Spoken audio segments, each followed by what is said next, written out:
very good morning everyone. Before the event starts, I would like to invite a guest to be seated as the symposium will begin soon. Thank you.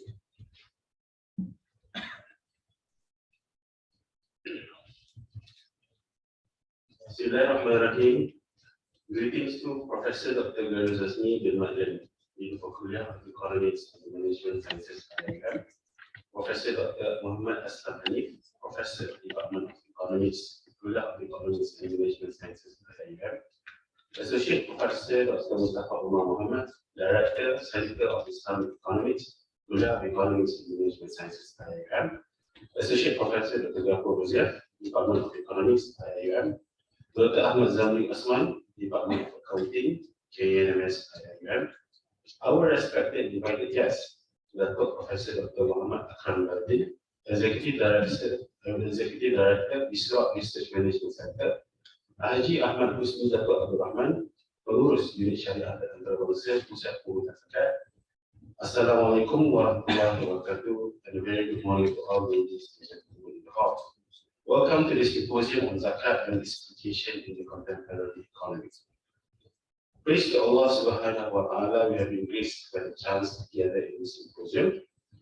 Before we start our event, let's begin with the recitation of dua that will be led by Brother Ishari. Please welcome.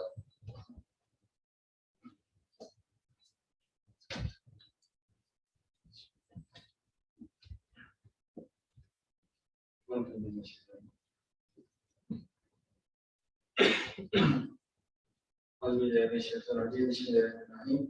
Alhamdulillah rabbil alamin. Wassalatu wassalamu ala asyrafil anbiya'i wal mursalin wa ala alihi wa sahbihi ajma'in. Allahumma a'inna bil iman wa misna bil iman wa ahshina bil iman wa adkhilna jannatal iman. Allahumma ighfir lana dhunubana wa li walidina warhamhum kama rabbayana shaghira. Wa li jami'il muslimina wal muslimat wal mu'minina wal mu'minat al ahya'i minhum wal amwat bi rahmatika ya arhamar rahimin. اللهم افتح علينا حكمتك وانشر علينا من خزائن رحمتك يا ارحم الراحمين. اللهم نور قلوبنا بنور هدايتك كما نورت الارض بنور شمسك ابدا ابدا برحمتك يا ارحم الراحمين. اللهم ya Allah, on this glorious day, in conjunction with the opening ceremony of our symposium, we uphold our hands to pray gratefully thank on your infinite favor to us, that we can live in peace and harmony to perform our tasks as your servants. O Allah, we ask your blessing to make this occasion a success. ربنا آتنا في الدنيا حسنة وفي الآخرة حسنة وقنا عذاب النار. اللهم إنا نسألك بأنك أنت الله الصمد الذي لم يلد ولم يولد ولم يكن له كفوا أحد. وصلى الله على سيدنا محمد وعلى آله وصحبه وسلم. سبحان ربك رب العزة عما يصفون وسلام على المرسلين آخر دعواهم أن الحمد لله.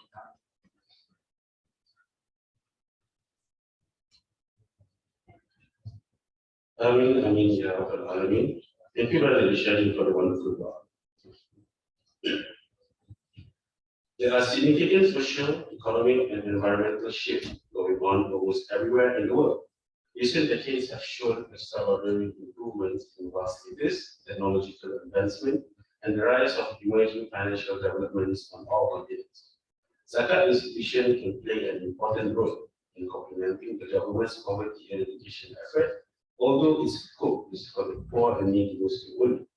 The effectiveness of the Zakat institution in carrying out its duties will depend on several factors. For example, expansion of new resources for Zakat, the collection of Zakat from tangible and intangible properties, collection of Zakat, systematic Zakat management, efficient Zakat distribution, and thoroughness of implementation of Islamic rule. In this context, the Department of Economics, Kulliyyah of Economics and Management Sciences is hosting a symposium on Zakat and its application in contemporary economy. For a better understanding of the term, its objective, dimension to improve Zakat institution in Malaysia in terms of the prospective, previous, and capacity building. The symposium includes panel discussion on 4 subtopics, namely Zakat on ETF and pension funds, Zakat on BIMB or TH savings and businesses made by the institute, Zakat on investment and fixed deposit, Zakat on regular salaries. Let's move on by introducing our speakers and moderator for today's symposium. Firstly, Professor Dr. Muhammad Akram Bandit is currently the Executive Director of the Stock Management Center and Professor at INCEIF University. Prior to joining ISFAC, he was an Assistant Professor at the Kulliyyah of Islamic Legal Knowledge and Human Sciences in the National Islamic University, Malaysia. At present, he is the member of Bank Negara Malaysia Syariah Advisory Council, Chairman of Syariah Board of Employees Provident Fund Malaysia (EPF), member of Syariah Supervisory Council of Labuan Financial Services Authority (FSA), Chairman of Syariah Advisory Committee for Syariah Compliant Fund (SACF) of Amanah Saham National Berhad (ASN), and other boards locally and internationally. Secondly, Haji Ahmad Husni Rata Abdul Rahman is a Senior Manager Syariah and International Relations Unit at PDZ IIUM and has 78 years of expertise in Zakat industry. He is also an ASAS membership committee, Syariah Committee of the Islamic Bank, and also a Syariah advisor at Awaris Berhad. His current project is in the final stage of publication for translation of fixed zakat by Anwar Karawi in full Malay language. For Associate Professor Dr. Azia, he is from the Republic of Indonesia, Russia Federation.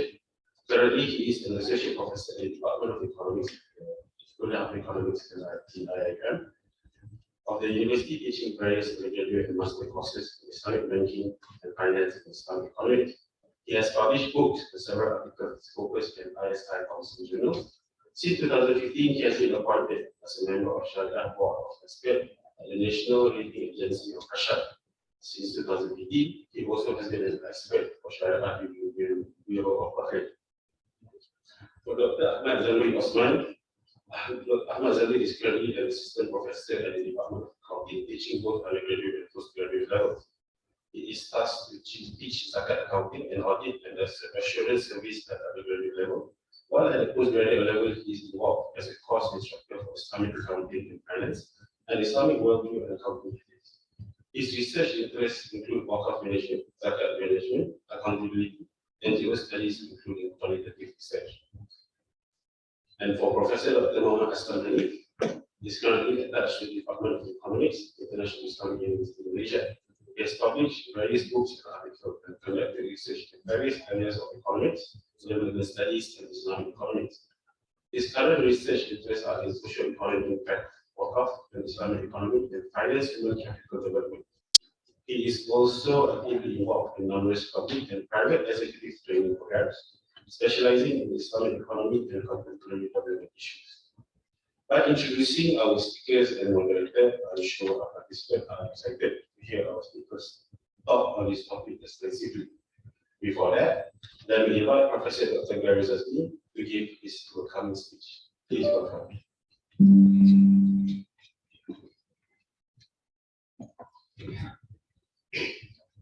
Yes, Assalamualaikum warahmatullahi wabarakatuh. I'll try to be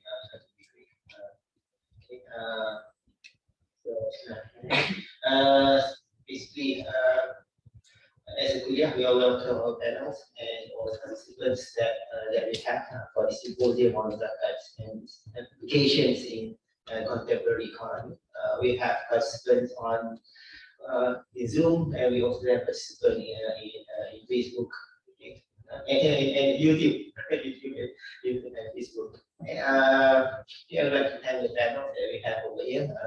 Professor Dr. Muhammad Kambagin, Mr. Haji Ahmad Husni, from PPZ, and from IIUM, our speakers, we have Dr. Zamris and Dr. Gabur, and of course our moderator, Professor Dr. Aslam Hanif, that's going to moderate these sessions. Sometimes I think in Ramadan this year we have long discussions in our Department of Economic WhatsApp group talking about Zakat, and because the discussion is very long now in the WhatsApp group, we need to have a symposium. So now we have a symposium trying to merungkai all the all the differences of opinions that we have in the group. Okay. So hopefully the ideas that we have in the symposium today will clear up and will help us to be more aware of the of zakat with regard to different type of zakatable items, because there are a lot of different items that zakat that can be that is zakatable, that have to be paid zakat. Okay. So hopefully we'll be able to achieve what we want to achieve today, okay? And we'll have more understanding with regard to zakat today. So with that, I'll give back to our MCs.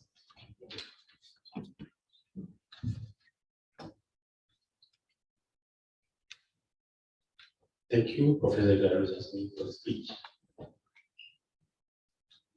Without further ado, I'll pass the floor to our moderator for today, Professor Dr. Muhammad Aslam. Please welcome. Bismillahirrahmanirrahim. Thank you very much, MC, Prof. Velu, Mustafa, and colleagues, and fellow panelists. Firstly, let me just welcome everyone on behalf of the moderator with the blessings of Almighty, inshallah, and give my salam. Assalamualaikum warahmatullahi wabarakatuh. As mentioned just now by Kulliyyah, this was something that we were talking about in our WhatsApp group, and I think I made the mistake of proposing that there should be a symposium. And therefore, as in tradition, when you propose something, then you get to have to see it through. So that's why I'm sitting here as moderator. But I am very happy to take the task, because I think from the discussion that we had in the WhatsApp group, we realized that even though we were all academics and I think nearly everyone with PhD, when it came to the issue of zakat, especially in contemporary context, I think many of us have various opinions. And so this idea that we should have a symposium, or in fact, I would even say we need to have a series of symposium after this to discuss this very, very fundamental issue. If I can just remind everyone, I'm sure everyone knows the importance of zakat, the fact that in the Quran it appears in numerous places together with salat, so meaning to say there is a very central focus on the importance of zakat. It is, of course, one of the rukun of Islam, and therefore it's very, very central to our obligations as Muslims. But it also has more than just, if I can say, a more specific ritualistic requirement of paying that zakat. It has a very, very huge economic and socio-economic impact on society. So I think this is the reason why we are also doing this. Our speakers today come from relatively varied backgrounds, although there is maybe a little bit of bias towards the fiqh orientation. So I'm assuming that today's first symposium may actually be spending a little bit more time on the fiqh and sharia issues related to zakat, because that was actually the main concern in our WhatsApp discussion. So a lot of people were talking about it. And I noticed some of the areas, zakat on EPF and pension, I think that was our team's way of telling some of us who are soon to retire that there is a zakat payment, and our Ustaz Ahmad Husni is smiling away because it's probably going to go to zakat authorities. And also the issue with regard to this whole idea of perception, that when you put your money with Bank Islam or with Tabung Haji, that the zakat is already paid. And there was a lot of discussion whether it's actually paid or you actually need to do something before it is paid. And then, of course, investments, versus savings, and finally, of course, on our salaries, which until very recently I think was still something debated. Maybe Chef Rawi's book maybe was the one that pushed forward the idea that we need, to be collecting zakat on salaries, and I think it is still debated maybe in some jurisdictions. Yeah, so lots of issues, and I don't want to give an extra long introduction. The speakers have been introduced, but special request by Prof. Akram that he has to leave for another function. So initially we wanted to have 2 rounds of presentations. The first one will be 5 minutes, kind of anything the speakers want to say, and then the second round we may ask a more specific question related to that person's expertise.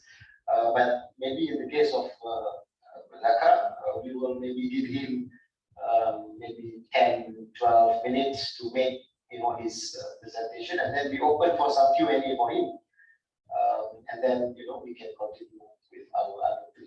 So with that, I have the pleasure to invite Akram to make his presentation. And by the way, we go back a long way. I think maybe UK. I think many of us were doing our PhD in UK, and we met during IIUM function, because you were in Edinburgh, Glasgow, and you were in Prof. Rokia, and we were in England, in East Anglia, so we met only there. So with that, please, Prof. Akram, the floor is yours. أعوذ بالله السميع العليم من الشيطان الرجيم بسم الله الرحمن الرحيم الحمد لله رب العالمين والصلاة والسلام على أشرف الأنبياء والمرسلين وعلى آله وصحبه أجمعين اللهم لا علم لنا إلا ما علمتنا إنك أنت العليم الحكيم اللهم لا سهل إلا ما جعلته سهلا وأنت تجعل الحزن والصعب إن شئت سهلا. وإخوتي الكرام أحييكم بتحية الإسلام السلام عليكم ورحمة الله وبركاته. Alhamdulillah, first of all, we praise Allah subhanahu wa ta'ala for His grace and mercy. And then we meet today. Thank you very much to the dean of Kulliyyah, the Prof. Aslam, furthermore, I think all our colleagues here. And it is always a pleasure for me to come back to IIUM. And I think perhaps this might be one of the earliest interactions that we have after the pandemic. I think all this while we have been, meeting each other online sometimes. Alhamdulillah, we thank Allah subhanahu wa ta'ala for His grace and mercy that Allah has given us a chance for us to continue our life. Now, I'm not going to take too much of your time. And actually, yesterday when I think they contacted me to speak, so I told him, okay, I can give some of my time because I already have some other scheduled meetings, so I can squeeze it in between. And Alhamdulillah, I today. Brothers and sisters, Zakat is, all of us know, as mentioned by Prof. Aslam earlier on. It is a very important subject in our life. Okay, all of us know that we have the spiritual aspect of our life. See, we do the ibadah, we do prayer, fasting, hajj, and whatnot. You see, and on top, that is on the spiritual aspect of it. Zakat, of course, it combines the spiritual as well as the material aspect of life. Okay, and as mentioned by Brother Aslam, you see, if you look, into the impact of zakat. Of course, when we read Al-Quran, Allah subhanahu wa ta'ala tells us that, part of our wealth that Allah has given to us, right, it belongs to somebody else. It does not belong to us. Even though, we believe that if you are earning, let's say, 5,000 a month, you would think that the entire 5,000 belong to you. That is from your own perspective. But from the Quranic perspective, you does not. The entire 5,000 does not belong to you. Just like we have to pay the tax. You have other compulsory or mandatory obligation that you have to pay. Similarly, zakat is also mandatory from the Sharia point of view. Even though from the legal point of view, there might be certain issue when it comes to enforcement. Tax, yes, you don't pay tax, you will be chased by the LSDN. But if you don't pay zakat, I think the religious authority have no power at the moment to chase you, you see, and to compel you to pay zakat. But from the Sharia point of view, it is something which you have to pay. All right. Coming to the reality that we are in now, if we look into the Islamic finance industry, the expectation out there is that when we have Islamic economic system, when we have Islamic finance system as it is now at the global level, at the local level, you see the expectation is that when we have Islamic finance, Islamic economics is supposed to solve all the issues related to, you talk about poverty, you talk about the disadvantaged group in the society and whatnot. You see, this is the expectation of the people. They are not wrong. Okay, they are right. Because we always tell them that Islam provides you with all the solution. Fair enough, right? But then the solution is there. But the issue is that how do we apply the solution? I think there where the gap is. Look at the Islamic financial system at the moment.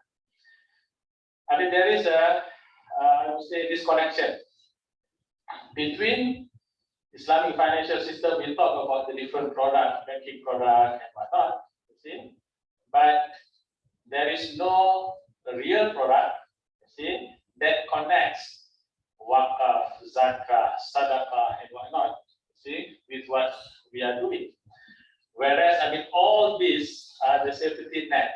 They should be connected to each other. If we are able to do so, okay, alhamdulillah, I think inshallah in the future, then that to a certain extent, I'm not saying that we can solve all the problems, no, but at least to a certain extent, I mean, we can improve, you see, the living of the people, and we can close the gap between the have and the have-nots, right? But then I have some experience, you see. I mean, working and we are developing some of the product. I'm giving you some example. Now, wakaf, for example, all right. Now there are certain entities, IDB, Indonesia recently, okay, they have issued sukuk, right? Wakaf sukuk. Actually, initially we at ISRA we developed we have the team that developed the structure. We presented it to the Sharia board of IDB, see, and even our own internal expert. And alhamdulillah, I mean, it was accepted, where we have the feature of perpetual as well as temporary wakaf. See, and that model, see, I mean, some of the jurisdictions are using the same, more or less the same model. You see, with some tweaks there and here. So we hope that, you know, I mean, this kind of innovation, right? I mean, if we are able to bring it forward to a certain extent, there will be a connection. Okay, you have sukuk. I mean, sukuk is which is known in the entire globe. But then, how do you put the element of wakaf so that part of the entire proceeds that you get from issuing the sukuk, okay, can go to the needy, to those people who are in need. In the BIMB, I'm also involved in the BIMB. There is some program of Islam. We are working with some religious authority, Zakat authority. One, how you see now, of course, I mean, one of the function that is being undertaken by Zakat institution is that they disperse Zakat. Now, how can we use that Zakat money as a collateral, right? Meaning that, of course, I'm not going to go into the fakey debate. People might debate. I'm not going to go into all that debate. All right, I mean, put that aside. Now, when bank want to provide financing to anyone, one of their concerns is that whether this person have the capability to pay back or not. Right? I mean, the credit scoring and whatnot. So many people are left out, even though they have the capability. The makcik yang jual goreng pisang di jalan tu, kan? I mean, she has a very steady cash flow sometimes, right? But because she don't have the means to expand her business, now how do we assist? Okay, so why not zakat money? Okay, this is your zakat money, 1,000, 2,000. We put it with the bank as collateral. It is yours. as collateral, and the bank will give you financing, expand your business. You can pay monthly to the bank, you see, and at the same time, the zakat money is there for you for contingency purpose. Okay, that is one. The other one is that gold. Yapip is known for its gold business. Okay, again, I mean, more or less the same concept that we are working with some entities. You see how we will give certain part of it, and the other entities will give certain part of it. So the gold is deposited with the financial institution as collateral and whatnot. See, so that can go towards helping the poor, helping the needy. All right. Okay. I mean, these are some of the innovation I believe that we need to go into it and try to connect the dot. See, in order for us to bring zakat to another level. Now, since I'm also the person in charge of the chairman of the EPF Zakat, EPF Sharia Board, you see, maybe before I stop, I will touch upon some of the zakat aspect of EPF. Like, if you have any questions later on, perhaps you can always share with me. Of course, you see the model that we are using, I think since day one, when we developed, as you know, that 2017, the Islamic scheme, okay, of EPF, you see, Simpanan Syariah, we call it. Simpanan Syariah started in 2017, and alhamdulillah until now. So since day one, see, I mean, the responsibility of the payment of zakah is with the pencarum, meaning that with the individuals. EPF does not take the responsibility of the payment of zakat. But then, if you look into the FAQ in EPF website, I mean, there are two methods. Okay, the first method, of course, I mean, there is a debate.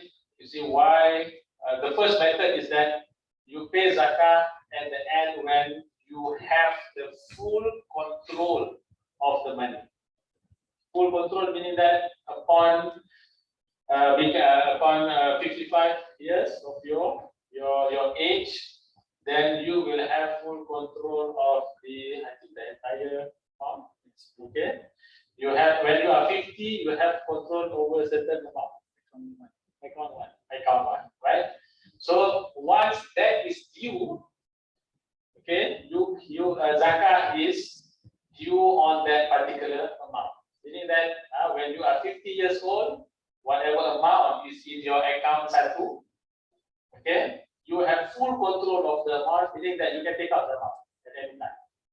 Okay, so meaning that the bill put down, the full ownership is already executed at that particular time. So you have to pay, meaning that whatever amount you take out 2.5% before you use for any other purpose. Even if you do not take out, zakat is due at that particular point. 50, when you are 50 years old, when you are 55 years old, you will have full control of the entire amount in your EPF account. So there, where you see zakat is due for the entire amount. And then before, so that's why if you did not invest, if you do not do anything, of course, I mean the amount will be depleted year in, year out, 2.5%. All right. So you have to ensure that you deploy or you leave it in. Of course, I mean, EPF is going to invest it, and you are going to get the return out of your money. Okay, that is one. The other method is that year in, year out, you pay zakat. If you do that, of course, I mean, each and every year, you pay zakat for the amount that is in your account, all right? And then towards the end, when you take out, then you don't have to pay zakat anymore. So either you pay it yearly or you pay it once. Of course, I mean, if you pay it once towards the end when you take out, then they will be, I mean, the amount will be higher. Now we did discuss about, I mean, those, you see, EPF. I mean, you have different type of people who some have very small amount. Okay, so if you go to the FAQ, I mean, there are, because we have taken the, I think, the national level of poverty and whatnot. You see, certain benchmark. So whether you are eligible or not to pay zakat, it is there. I mean, there are certain criteria for you to be, so you can go into the details at the EPF website.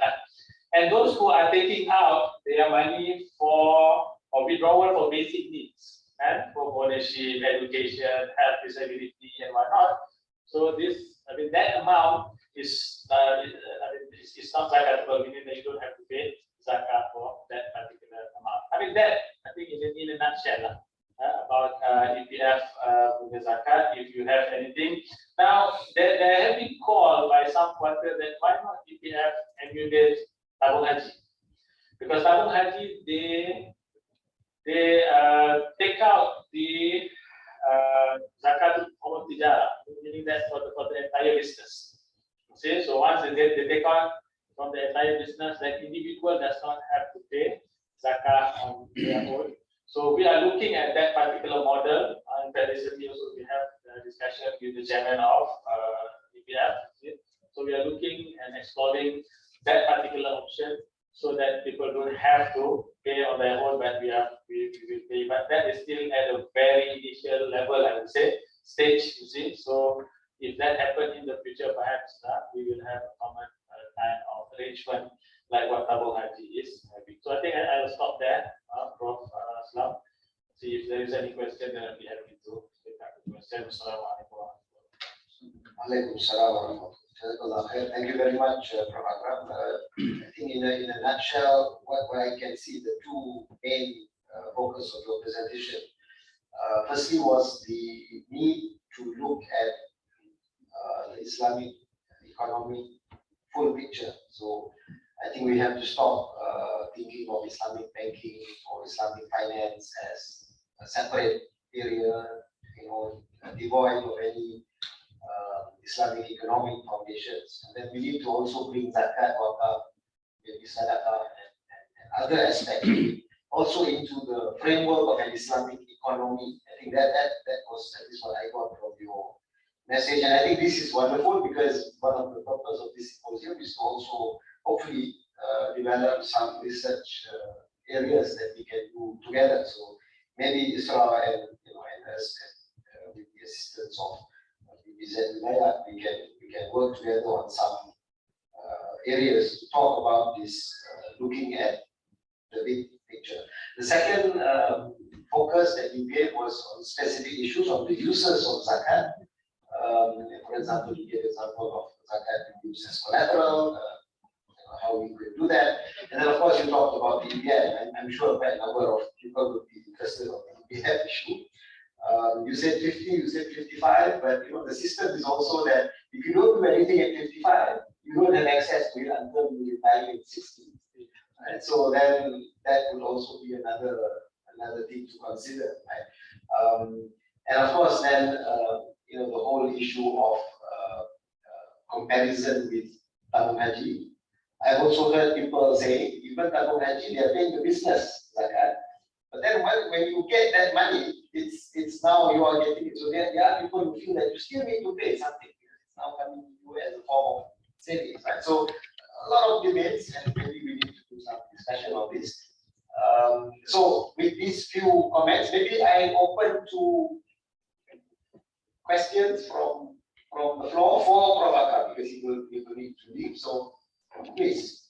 Assalamualaikum warahmatullahi wabarakatuh. Thank you very much for my elder brother. Actually, we talk about the zakat payment and also the amount that is included, but we have to remember that I was thinking about this issue for a long time, and then I didn't have the place to raise the question. So I think this is the right time to raise the question. When we talk about the EPF, so we have to remember there are some people who are paying the salary monthly. So my opinion was that if I run this correctly, in my view, according to my understanding, since we are paying the zakat every month, and the requirement for the payment of zakat is that it has to fulfill two conditions. One of the conditions is that it reaches to the nisab, And the other condition is that 1 year is passed, then we have to pay, and yet we have some amount. I mean, saving in that saving reaches the level of the staff. So in that case, we have to pay. This is the original ruling pertaining to it. So now, since the time has changed and also the mode of payment, the earning of the people has changed. So now people are working, they are earning monthly, and therefore we are paying the zakat monthly. So let's say if you are paying monthly zakat and then you are paying for the ETF we have saving there, so as if you are going to it resembles the situation whereby if you are as if we are slaughtering the same goods twice. So once we slaughter is done, so why shall we do it again? So now the question is it possible, is it correct or not? This is by the end of the year, we have already paid monthly salaries. So we calculate how much we have paid, and then we compare the amount the saving of detail which we have, whether that amount is sufficient for the 2.5% of it. If it is sufficient, so we don't have to pay. Because it is already paid, and we have paid in advance already. So, but if it is not sufficient, we have some other account, some other amount or whatsoever. So we have to add that one. Okay, so the question is, if you're paying monthly zakat, do you need to still pay ETF at the end? Yeah. Okay. Can we just get maybe one or two other questions? Yes. My name is Assalamualaikum warahmatullahi wabarakatuh. I'm Iwan. Thank you, Dr. Akram. Just one question. I mean, now that I think we have agreed that basically we cannot detach Islamic finance from Islamic economics, so we have to basically have an overall look at the whole thing, the whole scheme of zakat or BIMB and other things. I just would like to ask your opinion or your response to this issue of, let's say, if we are to compare, because the issue of justice and fairness, I think is very important in Islamic economics.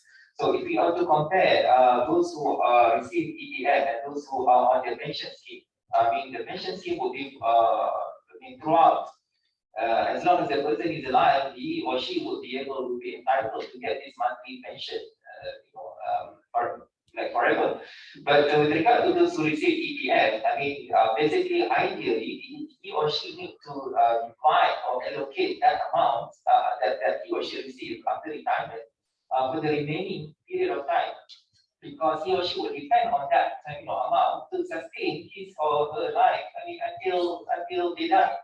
So if we go back to this issue of justice, those who are on the pension scheme, they would not be basically required or zakat. So how would you then respond to this issue of justice and fairness when we are to compare these two things? I mean, because again, those who are on this EPL, they have to depend on that as their source of living until they pass away. So that's just my question. Thank you very much, everyone.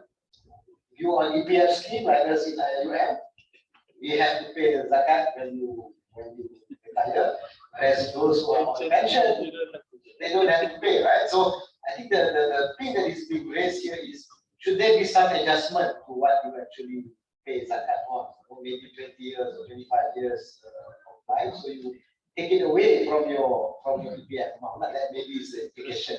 Okay, that's the second comment. Let me just go here. Anybody on this side? Yes, sister. Yes. So you mentioned that we can use Zakat to bring it up to the next level as a collateral for a loan for someone like for an SME that can want to expand. So my question is, Zakat is obviously it has like a particular asnaf that we can give it to himself. And then nowadays, conventional banking is very common, and the loans are based off of interest. So like if you're using zakat to get a loan off of interest, that's like, so is there like there's a ruling that which loan we can get for that zakat? Okay, so a bit more clarification on that proposal. I mean, he didn't say you can do it. He was just saying consider it. Yeah? Sorry, just introduce. You have been for a call. Who are you? I'm Fatima Irani from the US. Okay. Right. So Dr. Mustafa will be the last question, and then we ask. Actually, Sister Fatima hijacked my question. Thank you. Yeah, she's my student in the Zakat class. Anyway, I'm just going to modify what she has said. First of all, I would like to thank the speaker, particularly Prof. Akram. I think the relationship between ISRA and EPF started more earlier than 2017. I remember being commissioned to do certain Islamic work for EPF. Now, just as the sister has said, it's a good idea about the loan, but the implications is a bit, is more on the negative side. We have a case in Sudan, the one of Zakat in Sudan. They wait when people are in trouble. They help them, the poor, to get out of that loan. But now, we in economics, we say the poor has high marginal propensity to consume. So you put the 1,000 there, and this guy wants to consume. Instead of using this money as a collateral, I would think it would fare better if the poor is empowered with that money on capital goods, etc., rather than loan. That would be my suggestion. Thank you. So now the point is, when you put it, what is the use for? Is it for to get funding or to enable him to buy the fishing rod? I think that's the point. So I think excellent questions. I'll start with the last one, and then I'll go up. Well, I would agree to a certain extent, right? Yes, that in terms of I mean, whether you provide it as a consumption in consumption mode, right, or you provide it as collateral. If you ask me, right, human being, okay, when they have the chance of consuming without taking any responsibility, then the aspect of, I would say, taking responsibility will be less. Okay, so the model that I mentioned just now, okay, we put this as a collateral, okay, but here you have to serve your financing. I always use the term financing because for me, whatever scheme that we are doing, you have to go to Islamic mode of financing. Okay, I have never used the term loan here. Okay, so please bear in mind. You see, if you are dealing, you have to deal with Islamic financial institution, not the conventional. Conventional is out of the picture. See in my presentation. So the urge is always there. You see, I'm taking, let's say, 10,000. Yes, I have this collateral. You see, but at the same time, if I don't pay, the bank is going to chase me. See? So as a human being, I believe that this aspect is also important for us to discipline people.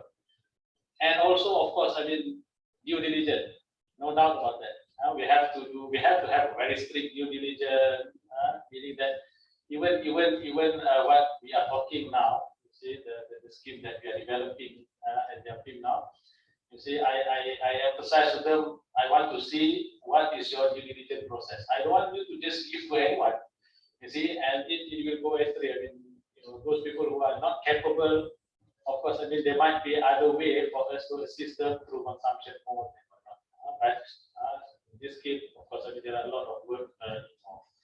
Loan, I think I have addressed that because I just do not intend for people to use this scheme for conventional loan and whatnot. See, in terms of pension scheme, EPF scheme, interesting. I'm not giving fatwa here, but I think this is one of the areas that we really need to look at. What I'm saying is that if you can compartmentalize, right, because there are people who use their, and I think EPF have the scheme that instead of taking out the entire amount, okay, you will take it out throughout. You see your life, let's say 1 month you take out 5,000 to serve your need. If it can be compartmentalized that way, I believe that this is my personal view, right? This is not a general fatwa. Okay. Okay. So we can base our calculation. If that particular amount is less than the nisab, then you will have to pay zakat. Similar to the pension scheme. But again, you see, perhaps further study will be needed. You see, because very interesting point that you raised further. You see that yes, if people are taking pension, of course, because there is no nisab, they don't have to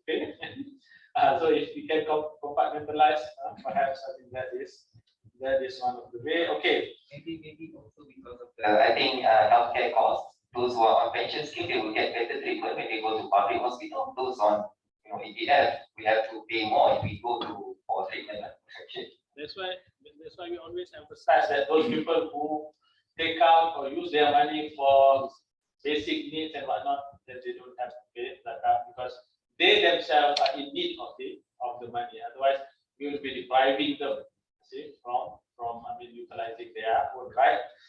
And I think the first question, yes, again, interesting point that you raise, but we have to understand that you see the EPF contribution, there is the employer portion, there is the employee portion, right? The employer portion, yes, perhaps, if you are paying zakah again, I'm not very much sure whether the zakah which is depend on, I think, individual. See whether you are paying zakah on the remaining amount that you receive, because after deduction you have EPL, so blah blah blah. You see so many deductions, and then you have certain amount. If you are taking out 2.5%, meaning that you are not taking into account the deductions. So again, it goes back to the calculation and also the employer portion. Employer portion, of course, it does not go into your salary slip, it goes directly to EPF. So that one, I'm very sure that it is not, zakat is not paid on that portion. So again, coming back to the calculation, we need to look into the detail. But sometimes it might be very tedious. You see to go out to that detail. Actually, I'm saying what I'm saying is that they say we have paid for 12 months for the whole year, and the amount which we have paid for what you were saving, we haven't done EPF account for whether it is a portion of the employer or the employee altogether taken altogether. So that amount which we have paid is sufficient for 2.5. So it should be considered to be done right. Yeah. Otherwise, as I mentioned, It's not the same. Agree. Yeah. But that will entails the calculation by the individual. See, in which not many people are willing to go through that particular route. Is quite tedious sometimes. Jazakallah khair. Thank you very much. Just on this one issue, I think we have seen so many views and issues that come into play. And I think what I found so interesting, we have economics dimension coming in, we have an accounting dimension. Dr. Zamri will be the one that will be doing the detailed calculation as to how much you have paid zakat on. Is it on the remainder after you have taken away the EPF deduction, or you are including the 23% into your salary when you pay zakat? Right? So these are the most specific things. And I was looking at Dr. Ghaffur taking notes, so I'm sure he has a lot of views. Yeah, but he doesn't have time. And he's going to give the Russian Federation on zakat after this. But and whatever it is, Ustaz Ahmad is very happy because at the end of the day, the money will go to PPZ. So, alhamdulillah, everybody is happy with the discussion. Okay, I have to leave. I'm so sorry. Thank you very much to Prof. Akram. We really hope, I think I say it for everybody here, we are going to probably have further discussions of this, and we really hope you will be joining us. Okay.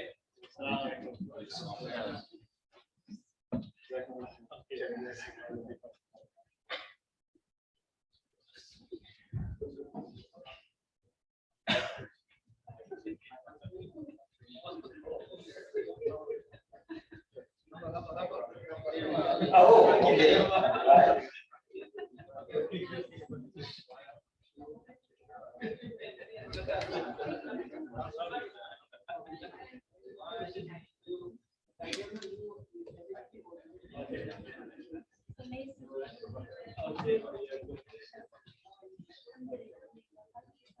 Okay, let's continue with our session.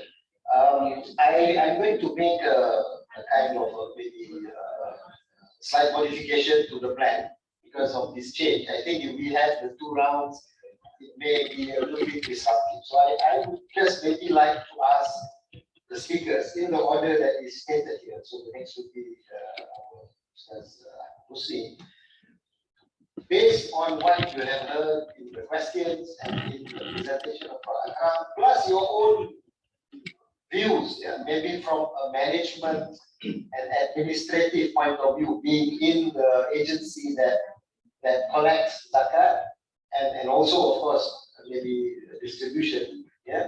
I would like to just leave it to you to make your contribution, maybe for about 10 minutes, and then we go to the third and fourth speaker. So, Father,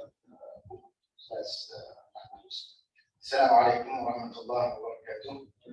بسم الله الرحمن الرحيم. الحمد لله والشكر لله والصلاة والسلام على رسول الله وبعد. رب اشرح لي صدري ويسر لي أمري واحلل عقدة من لساني يفقهوا قولي. اللهم لا سهل إلا ما جعلته سهلا وجعل الحزن إذا شئت سهلا. ربنا يسر لنا ولا تعسر وأكرمنا بالخير والصبر. I'd like to praise Allah subhanahu wa ta'ala for His mercy and guidance, and we get able to see His blessings, inshallah.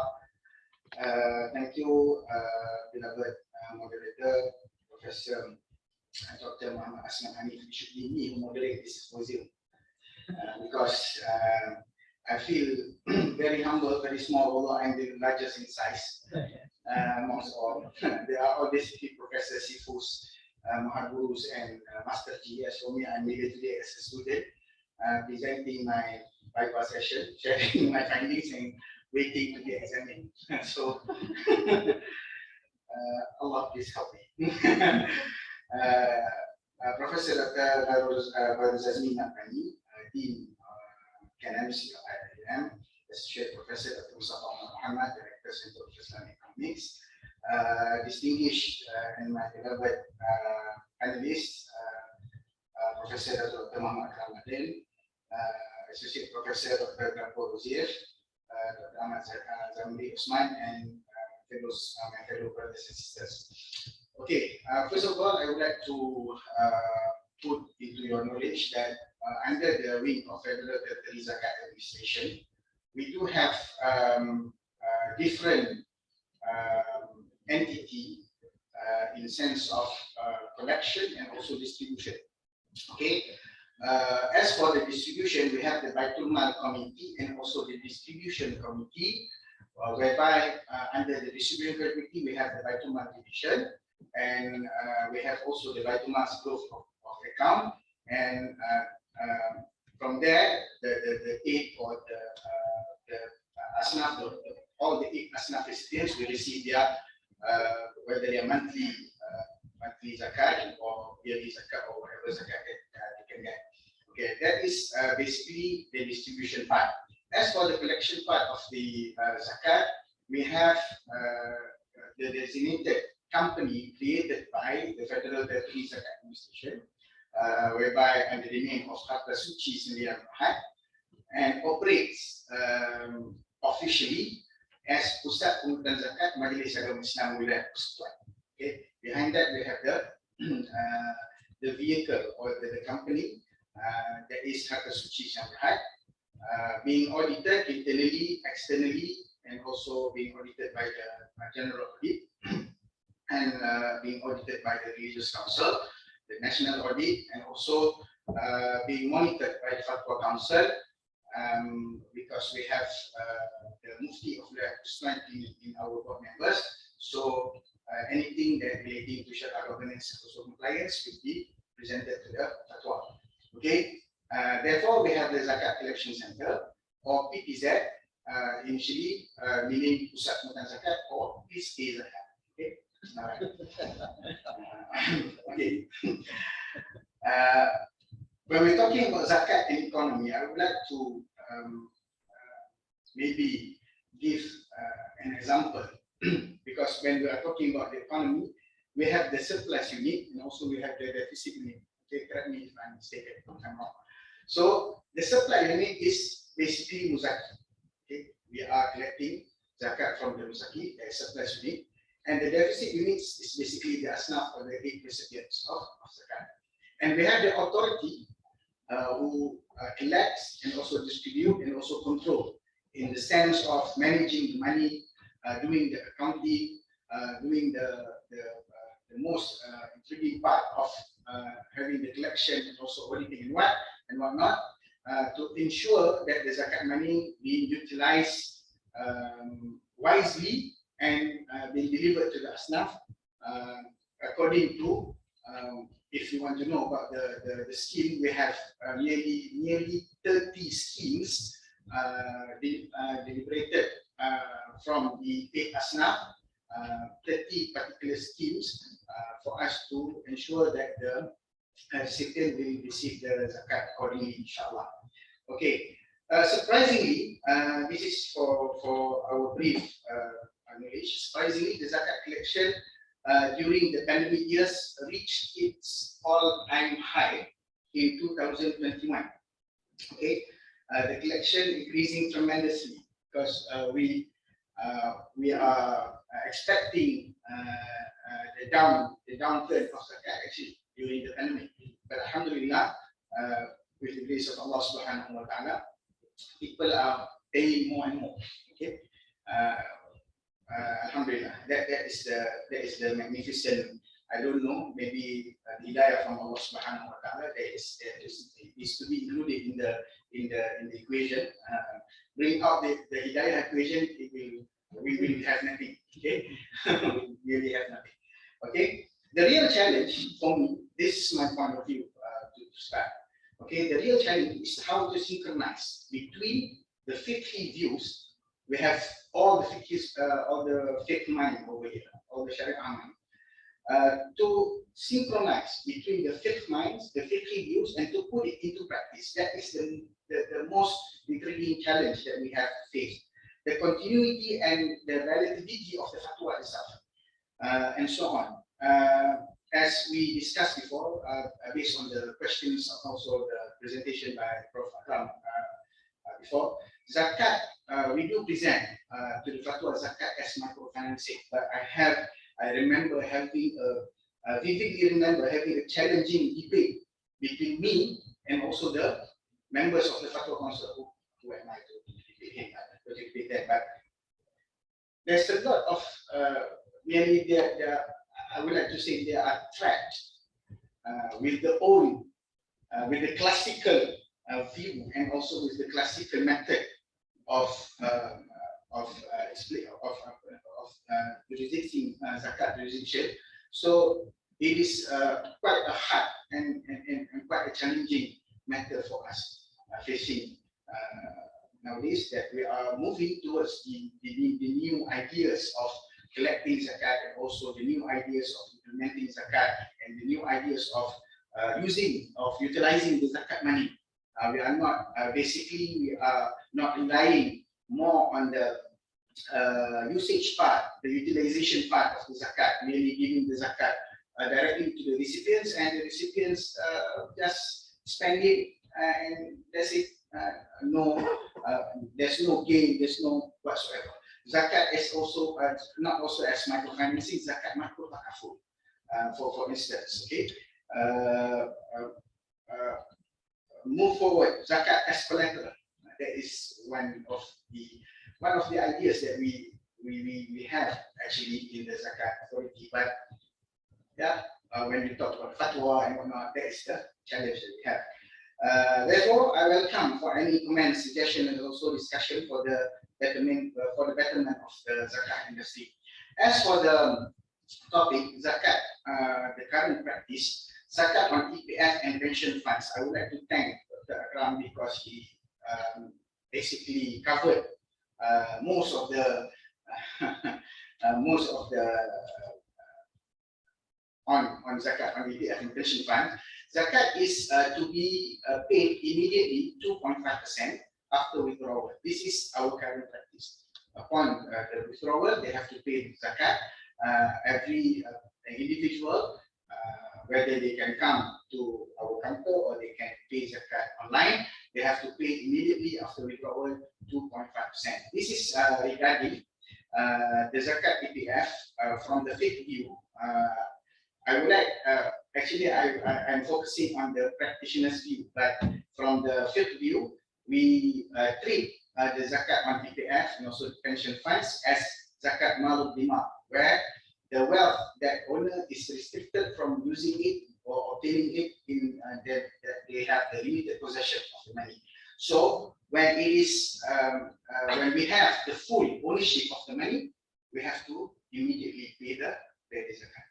Just like the scholars' view on the demand. Okay, withdrawal upon 50 years of age, like Dr. Akram said before. Upon 50 years of age, we have the power, or we have the possession to withdraw our the account money from the EPF. Then we have to pay zakat actually each and every particular year until the year of 55. Okay, from the account money. Okay, as for withdrawal for education, for health, for first house. Okay, because EPF only giving you the opportunity of withdrawal or withdrawing the EPF fund for your first house. Maybe the first house using EPF, we can say that. But that is your second house. So that is not exempted for zakat. Zakat only for the first house. Regardless whether it is for the first wife, the second wife, third wife, or fourth wife. Meaning the first house. Okay. And also withdrawal regarding Hajj and Umrah. There's no zakat needed to be paid for the Hajj and Umrah. And also recently we have the extra withdrawal. Let's study. I want to withdrawal. Okay. I need to withdrawal.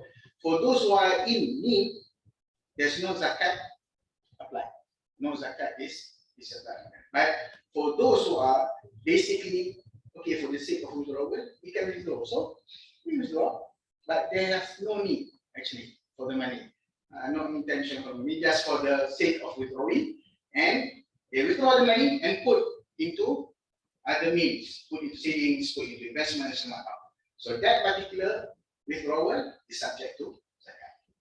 Okay, we are implementing that for the zakat. Okay, state of non-withdrawal after the age of 50 and 55. If what Dr. Prof. Aslam said before, there are some rulings pertaining withdrawal. If you're not withdrawing after 55, you have to wait until the age of 60, and then only you can withdraw. If that is the case, the hukum or the fiqh view comes back to the original view of EPF, whereby you don't have to pay zakat each and every year until up to the withdrawal date. Okay, but if you withdraw, every month, every year, we do the withdrawal, and we have the remaining balance. Okay, the remaining balance that exceeded the nisab, so it is particularly subjected to zakat. Okay. I would like to not answering, but giving my opinion upon the question raised by I believe the higher before, that our zakat money that is being calculated monthly for the salary deduction, and then we have to pay again the EPF money from the money that we have deducted. Okay. Actually, when we deduct the zakat portion, we are excluding the EPF portion from the zakat calculation, whereby we are focusing on the zakat will be paid at the end. And when you put the savings or whatnot into the EPF, you're actually creating a new mean of wealth. So by the means of creating new means or new wealth, it is subject to zakat for the new wealth. Okay, and that is my point of view, and also the practitioner's point of view. If we are, if there are more to discuss, we are open to discussion. Okay, and also for the issues of justice and fairness raised by my beloved brother Dr. Iwan, we are in the same alumni school, so to make the to ambil hati lah. We are aware about the basic needs, but during our along our experience, okay, there are people who are they are in need of the money, but usually it is not for us to joke, but usually they will die first before the money goes finished. Okay, usually they will die first before the money finished, and the zakat is only 2.5% out of the whole amount. And by calculation, please correct me again if I'm mistaken, if I'm wrong. By calculation, the money will deprive or will finish up to 40 years of the age. Let's say, okay, let's say, he took the pension at the year of 60. He get some of the money. The money will only be, will merely be finished at the age of 100. Do you believe that you can be there until up to the year 100? Okay, just now our 102, right? Okay, so that is basically the practice and also what is there in the I would like to call in the market or in the reality. But we are looking. Thank you for the suggestion, and it can also be classified or clarified as karatun amwal actually. But karatun amwal we have to take into the account of the calculation. We have to take the karatun as the calculation, but not the karatun not to be taken as zakat. That's the treatment for karatun amwal. But we are looking forward to. Okay, if they are like Prof, I agree with Prof that basically we can calculate the monthly need of the pensioners and also the one who obtain their EPF, and we will deduct. We do deduction as same as we did to their salary before. Okay, so we will calculate it whatever balance that they have after the deduction, then only it is subject to zakat. All right.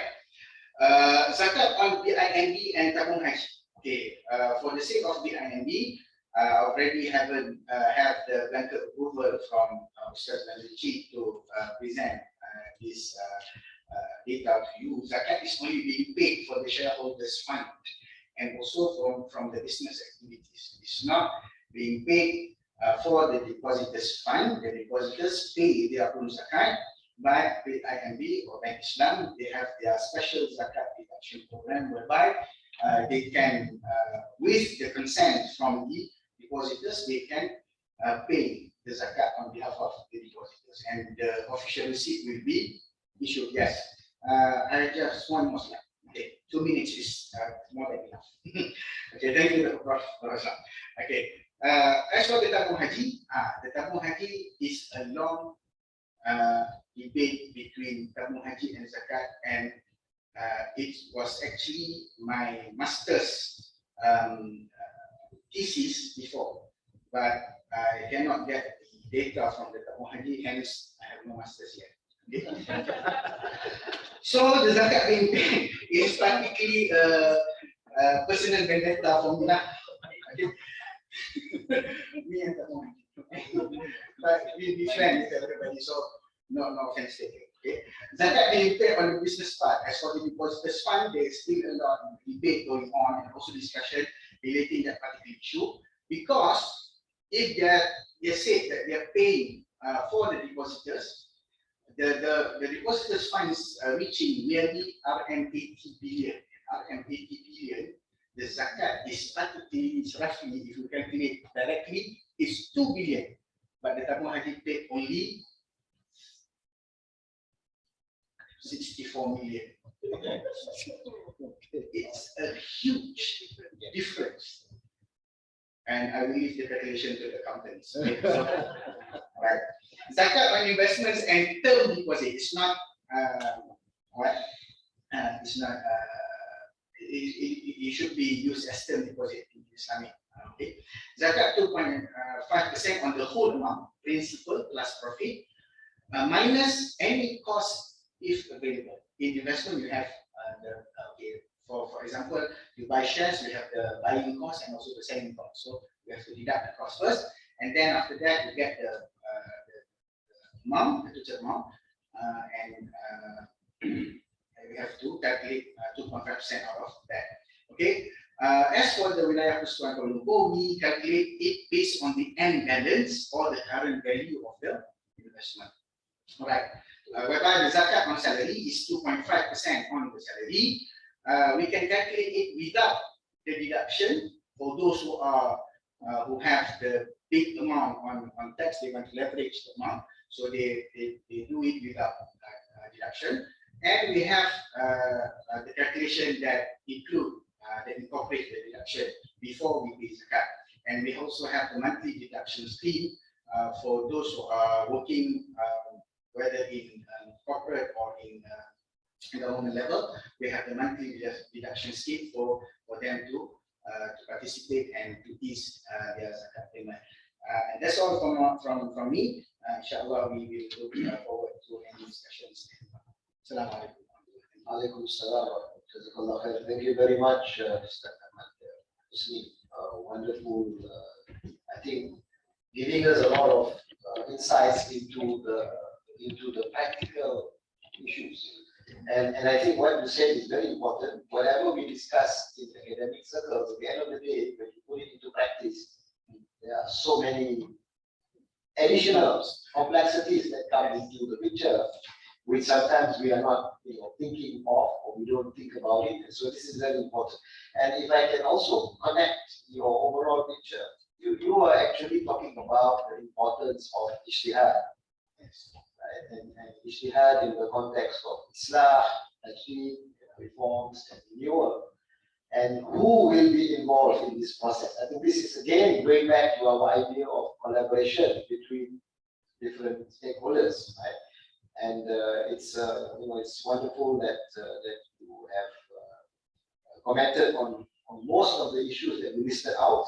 Although I was looking at the audience, I'm sure many of them have further questions. So it goes to show that lots of issues that need to be clarified and to be agreed upon. I think the agreed upon thing is going to be even more difficult, right? Because as we mentioned in the early part of the presentation by Prof. although zakat is one of the pillars of Islam and it's a requirement, obligation of everybody, but legally speaking, in the country, it's I suppose you can say it's voluntary because nobody is there to take it out from you. So if people don't agree with you, they just go on and do what they want, right? And I think this is the situation. How do we get not only better understanding but also agreement and then compliance? I think these are big challenges. Okay, we come to our third speaker. We are going to the Republic of Ingushetia now, which is when I first met Dr. Gafur and I was saying Chechnya, he said no. And he said I'm from Ingushetia, and I have to be honest, I had to go to the map, to the map and actually figure out where it was. And I found that not only there's Ingushetia, there's Ossetia, and many small Muslim states. But Dr. Gafur has been in the country now for 30 years. A little bit less than 30 years, maybe second to Sheikh Mustafa. So I invite him to make his presentation 10 minutes. And with the permission of organizer, we may need to go a little bit, maybe 12, 15 we can stop it and then have to close it. Okay, so Dr. Gafur, session.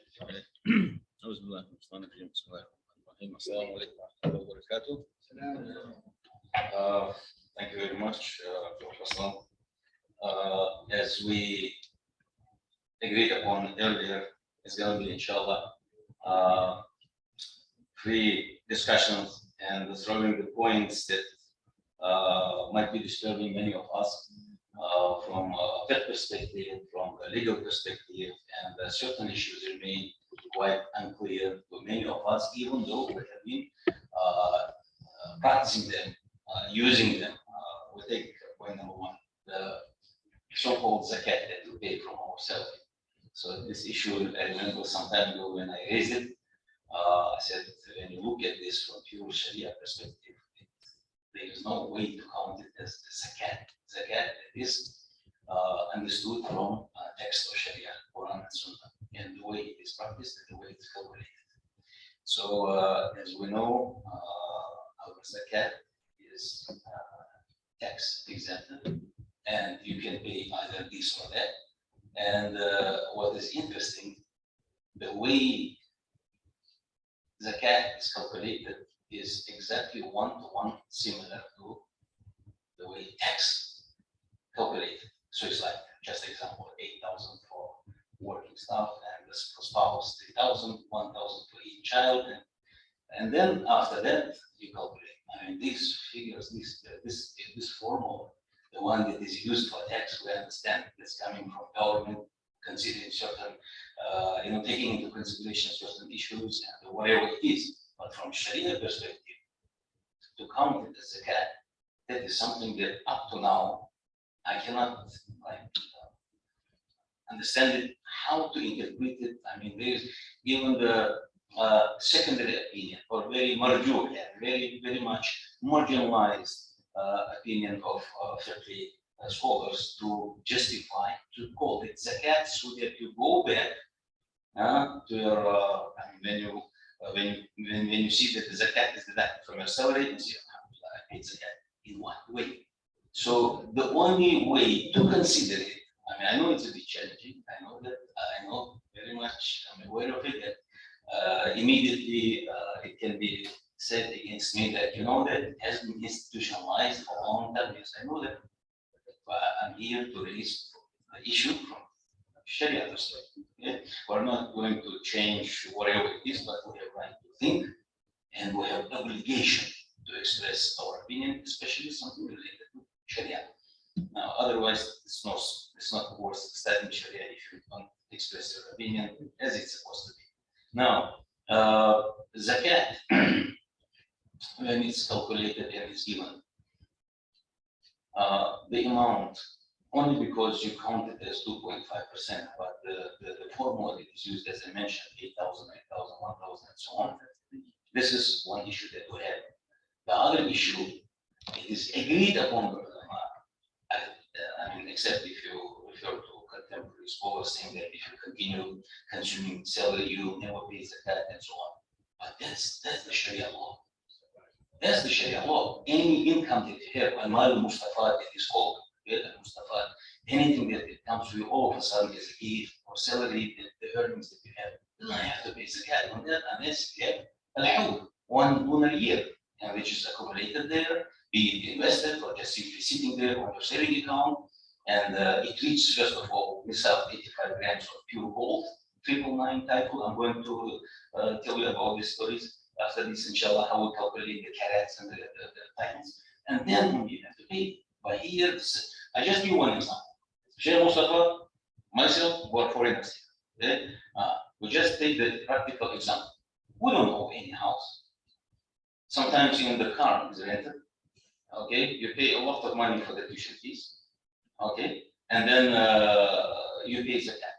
The salary itself is barely enough to pay for whatever utility bills or whatever. Sheikh Mustafa is fine.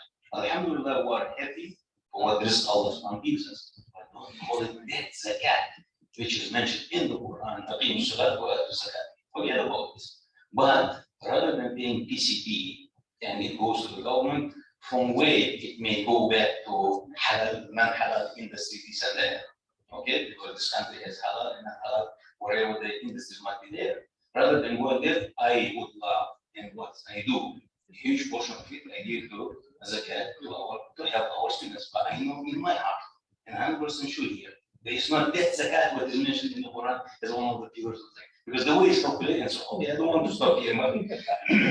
Now, when it comes to the issue of paying debt, and Sheikh Hayatullah mentioned the issue of otherwise we're slaughtering one goat twice. We do have a very extraordinary situation, example of slaughtering goat twice. I'll give you an example. The debt. If somebody borrowed from your money, let's say, and then there is a 1 million year. Okay, it has reached the sum, that's quite a big amount of money. That's $100,000. Somebody borrowed from you, using for business or whatsoever. So 1 million a year, it is your obligation, and our obligation, if we are the creditors or we are those who lend the money, to ask that person, do you have money in case if I were to ask it that now, do you have it? If he says yes, and I'm willing, there are two conditions, willing and able to pay. If he's willing and able to pay, you have to pay zakat. Okay, now Sheikh Hayatullah was following twice this second time is good. That guy who has your money with him, he also has to pay out of the total of what he has, including your 100,000. Okay, now why it is happening so?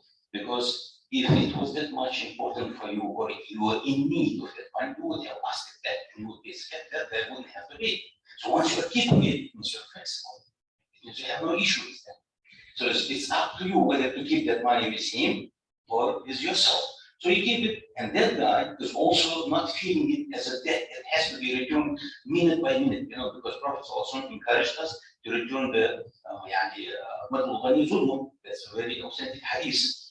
Procrastination of a rich man is a zulm, it's an injustice. You have to return. So once you keep it for 1 year, 2 years, it means there is no need, urgent need to return. MashaAllah, you're enjoying the wealth, please zakat. So here, Sheikh Hayatullah, that's how we will slaughter sometimes a goat twice. Okay, and now, in terms of calculating zakat, how we calculate zakat from the titles and the comparison with the carats. Our sister Fatima is from my Fiqh 3, if I'm not mistaken, and then she'll be just simply giving the similar information that I usually teach my students, but a bit in a different way. But before that, I would like to raise another issue before I move to that slide. Our guest, our Sheikh Haji Ahmed, mentioned that there is an option, either, if I'm not mistaken, please correct me if I'm wrong, either you choose the option of withdrawing at 55 years or 60. It's up to you. But if you choose 60, you pay when you receive the money. If you, at the end of the day, if you withdraw it at 55, you also have to pay, but whatever it is. Now, the issue that we may have from Sharia perspective, if it is up to you as the wealth owner, okay, if it is up to you to choose 55 or 60, and you put it almost on the same scale, like the same haq, either 55, and you pay, or when you receive it at 60, you pay one shot without paying every year. Those people, the zakat recipients, which were supposed to be receiving the haq of that money, while you are waiting for 5 years, if they die, because of your own option that you chose, your own decision to pay only after 5 years, those people which were supposed to receive that haq from your money, from your wealth, if they die, and their children who are supposed to receive inheritance from them, if the whole chain of the haq that continues, I think we would be very much in trouble for us. I'm just thinking about that. It's just immediately that came to my mind.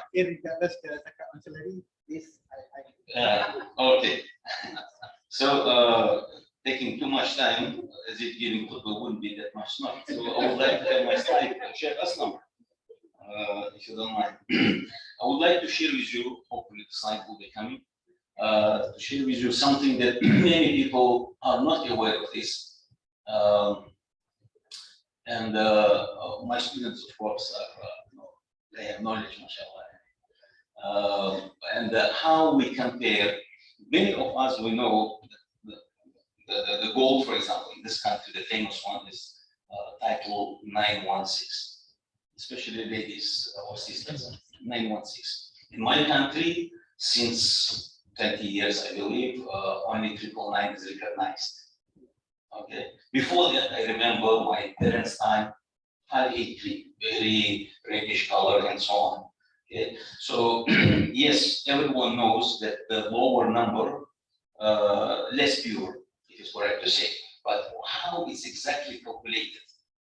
So it's very simple. Those who are not aware of this and those who are aware of this, please don't consider it as like something unnecessary for yourself, because many people still don't know this. With those figures and numbers, 916, 999, whatever, we take them out of 1,000 grams. Okay, always compare. So which means 999 means out of 1,000 grams, 999 grams is a pure gold. So that's 24 carats. Because if you compare it with carats, in Islam, what is known in Islam, the purest gold is 24 carats. So 999 title or by carat 24 is the same thing. So now, we know it from the pure dinars from the time of Prophet also.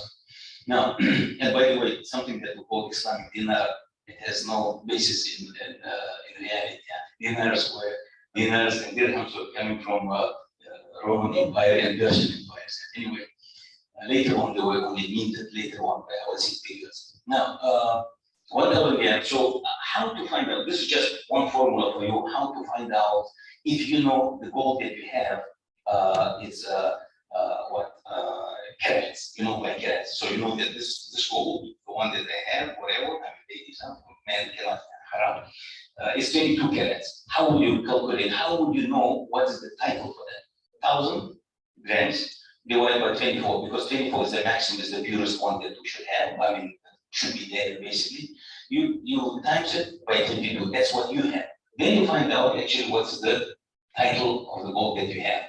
If the golden item that you have is 20 carats, you use the same formula and you will find that the title of your gold is 833, which means out of 1,000 grams is basically only 833 grams of gold, pure gold. The rest is something else. Okay, this is just simple, and so on. 18 carats, 14 carats, whatever.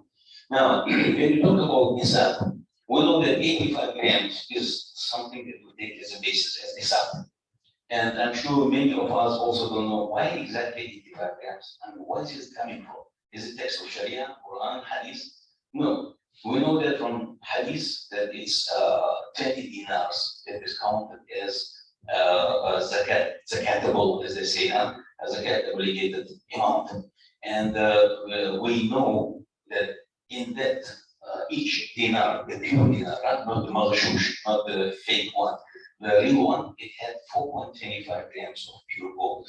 So when you times 20, it becomes 85 grams. So that's the modern way of calculating zakat. Otherwise, in previous times, in centuries ago, nobody even knew about 85 grams. It was all about calculated by dinars. So 85, that's the pure gold, 999, 24 carats. It's for sure, that's how it's supposed to be. That's why we times it 24, and then divide by 22, the one that we have now. You find that it's 92.7 grams. Which means, in order to consider the gold that you have, which is 22 carat only, if it reaches 85 grams, it's still not zakatable. Because the pure gold inside is not enough. Only when it reaches to 92.7 grams of 22 carats that you have, I mean, when I say like this, it's for ladies basically, men is haram.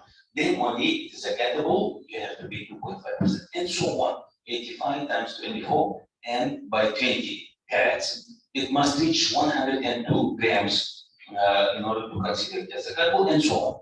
Now I know there are some classical ulama, there are some contemporary, but it's always minority. You know, you just gold, you pay, but it's inside it might be very small amount of gold. You cannot apply someone to pay gold because Prophet also made mistake, especially it's a 20 dinars. And 20 dinars had this much gold inside, 999 by title or by carats 24.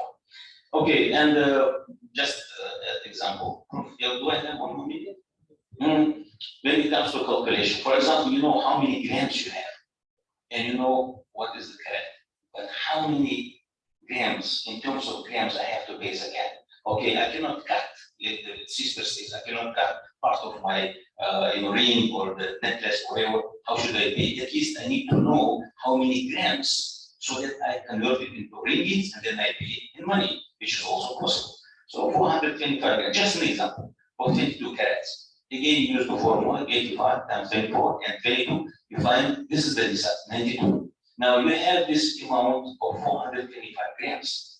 Use this formula under number 2 that you see. So you will find that out of that, the gold that we have, 425, inside actually only 389.5 pure gold.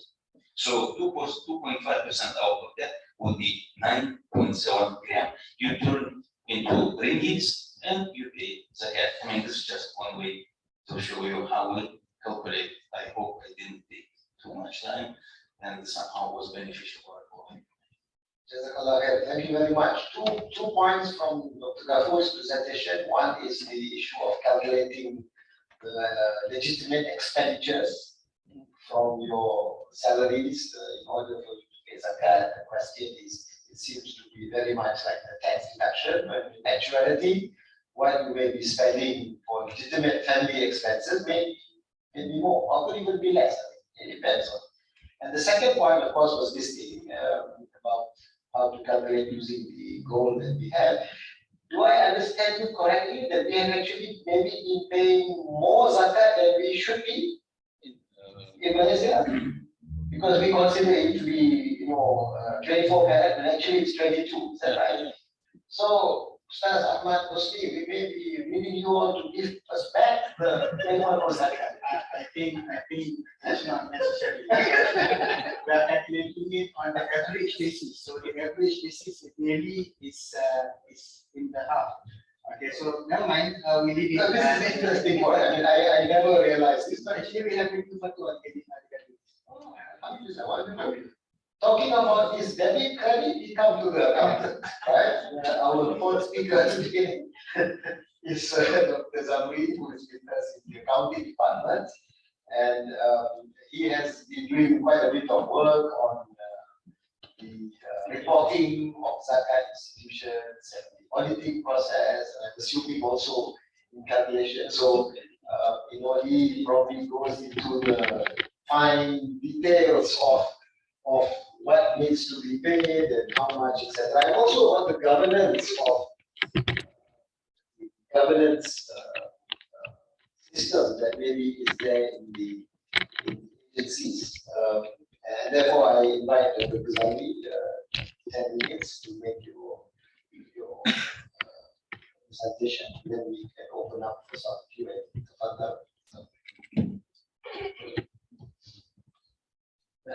Bismillah, alhamdulillah, assalamu ala rasulillah, assalamu alaikum wa rahmatullahi wa barakatuh.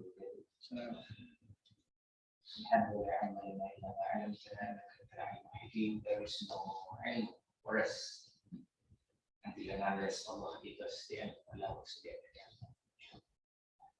We have, I think before me, we have the heavyweight of these issues, not heavy in weight. Heavyweight. From the Sheikh Ghafoor and then also Sarusmi. Okay. And then as stated earlier on, Prof. Aslam also said that this is inclined skewed toward the fiqh issues. So therefore, pepatah Melayu dia kata melukut di gantang. So all these are gantang. Before me, all gantang, and I'm hopefully a little bit more than melukut because of the kind of accounting issue. It's just, let's say, subsidiary issue. When we discussed, I was involved in the with the Jabatan Accountant Negara in preparing the reporting format for including the Zakat institution. And very early on, we did say that whatever the accounting that is going to, whatever debit credit that we are going to do, then it's going to follow whatever the Sharia people is going to say. So therefore, there is a possibility that if in Malaysia if there is any difference in terms of opinion, zakat or waqf, in this case, we are going to follow that. But then you need to tell them in your notes, whatever that you're going to tell them. So therefore, it could be different. The treatment could be different. Accounting treatment could be different. Right. Okay.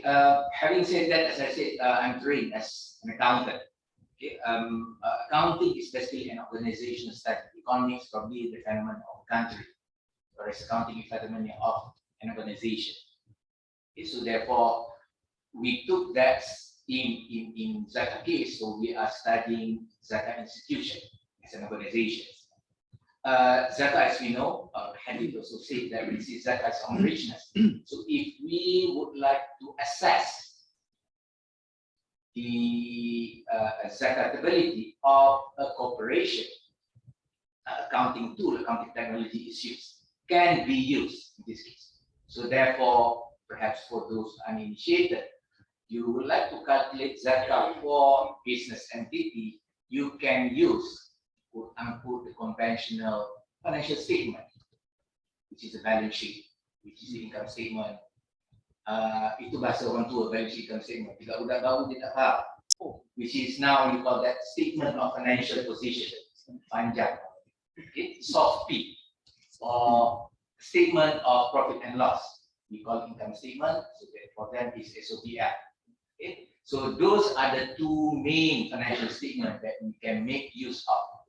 So therefore, it is Western, but then you can make use of this. I'm going to tell you the second point after this. Okay, so we make use of the different from taxation. Okay, taxation is charged on the profit, which is you are using the income statement, okay, which is SOPL. Whereas Zakat, you are using balance sheet. The nature of wealth, the nature of an-nama, the growing, okay, can be seen relatively clearly in the balance sheet compared to the income statement. Okay, that's one. Second point, we're just talking with the just now regarding the Kitab al-Amwal, okay, by the Abu Ubaid. If one of the material inside the Kitab al-Amwal, that book of revenue, you have this often quoted when we talk about the Zakat business, the trade inventories. Okay, the saying of إذا حلت عليك الزكاة فانظر ما كان عندك من نقد أو عرض بالبيع. Basically, until the end of the ayah. The idea in this case, again, this is not a hadith. It is a hadith. Okay, and people will be clamoring, oh, this is not hadith, so we don't have to follow. Blah blah blah. Okay, never mind. Okay, but the idea in that case, it is said that when the time has come for you to pay zakat within the house, okay, you need to look into the unhold, the cash, and then the inventory. I'm using the term that we are familiar now. Okay, the cash, the inventory, and then somebody who are owing you. Right? Basically, this is account receivable. Okay, and then sumatrah. Bahasa Malaysia kita kata tori. Sumatrah means you deduct this, the anything that you are owing to somebody else. Okay, sumazaki mabakia, and then you after that you are going to pay whatever balance.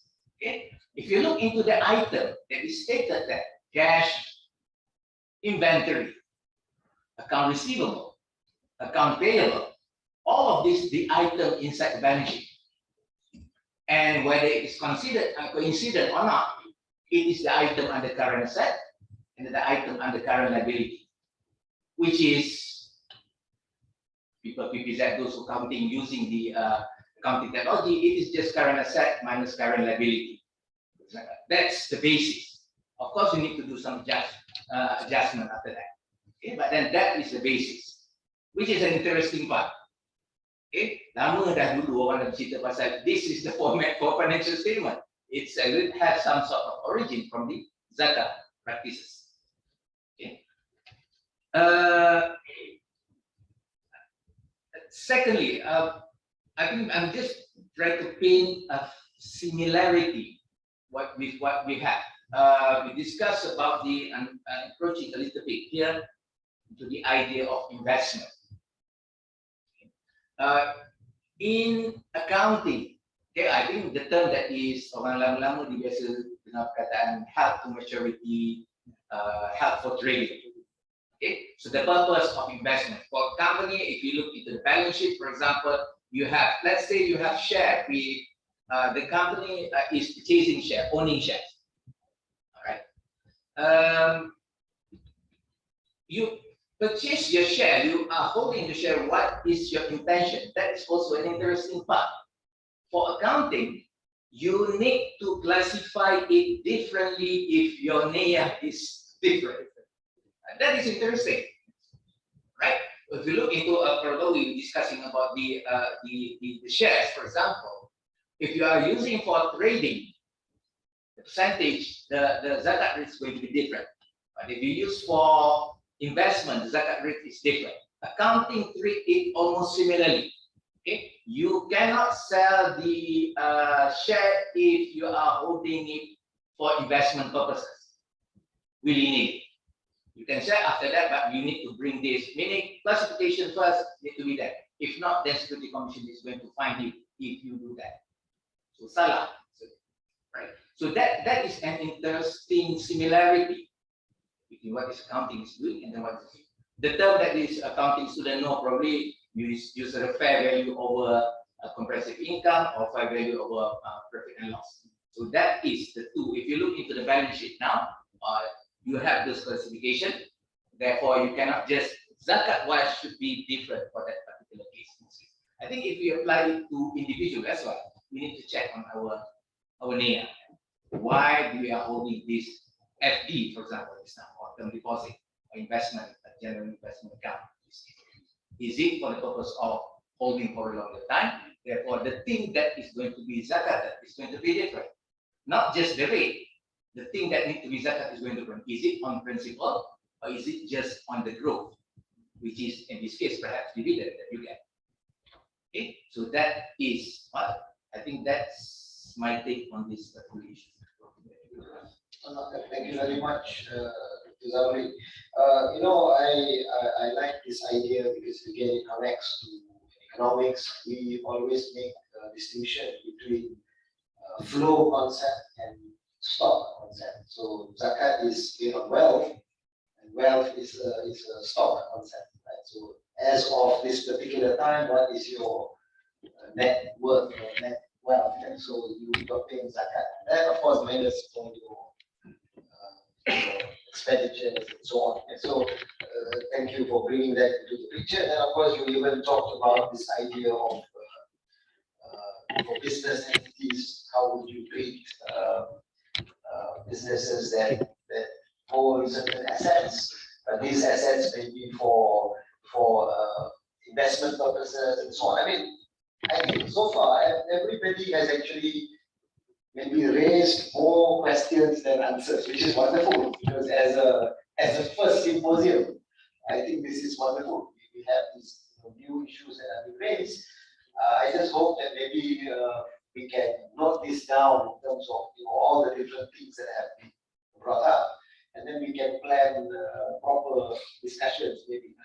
We have repertoire. Sorry? We have repertoire. Yeah, so wonderful. We can do that in coming. I'd like to welcome Dr. Ali Khurshid, who has been visiting us, I think, for a few years. You joined us earlier from the UK. Welcome to IIUM. Please, we are now in the Q&A session, so maybe we'll give it to you to maybe make a comment and maybe a question. Yes, good morning to everybody. I will talk to you later. But I have a very important question. You did mention NIA. How you calculate NIA?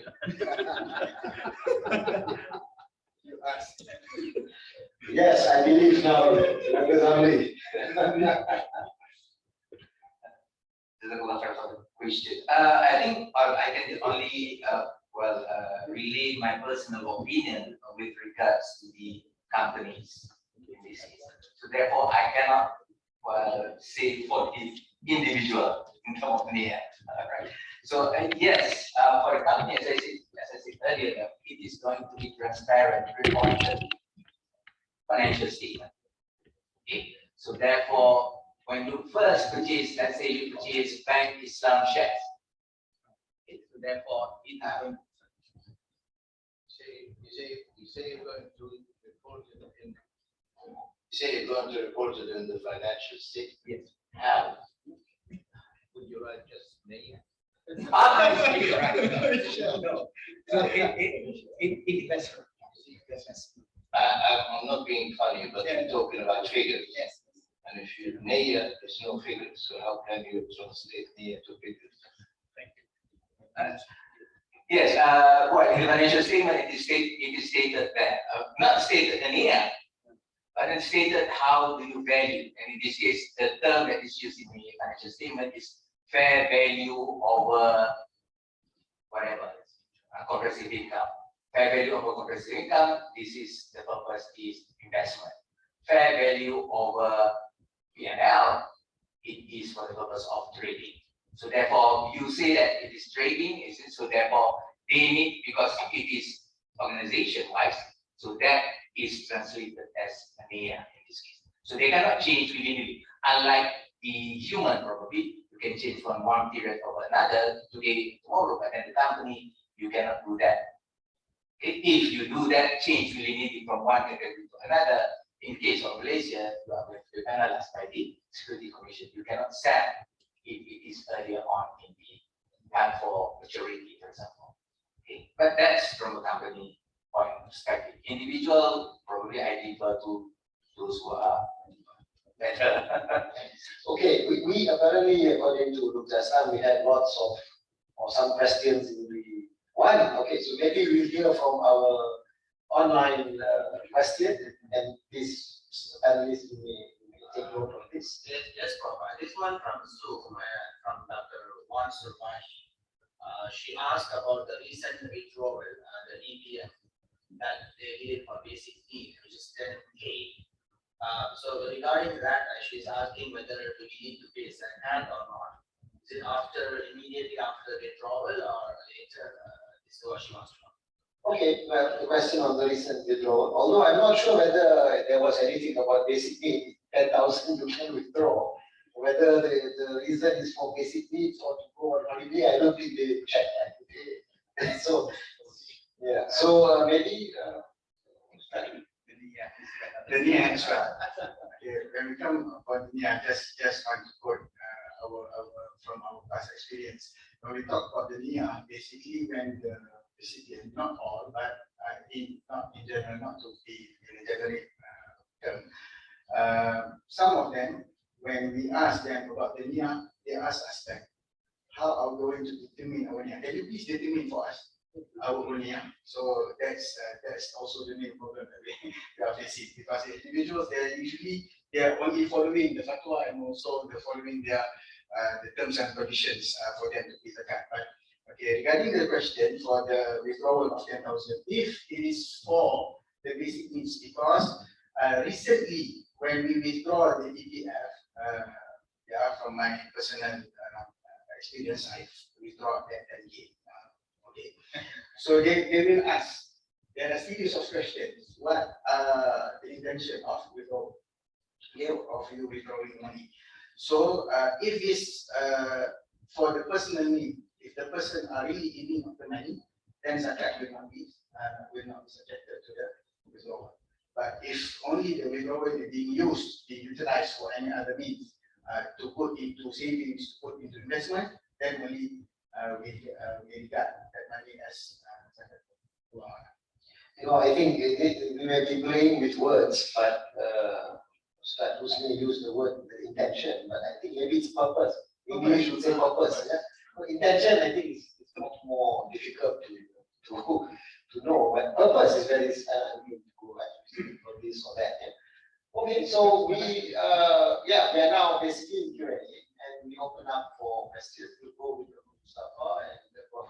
But I just want to say one point. If you think about it, Ustaz, you said just now if you withdraw for Hajj Umrah, it's not going to be subject to zakat. But with the recent increase in zakat, in price of Hajj, I was told, I don't know, if you take package 60,000 is standard, and 50% or more of EPF holders don't even have that amount of money. So if they want to go for Hajj, they will take out their entire EPF saving to go for Hajj. And I'm wondering whether or not that is something that they should do. I mean, because one of the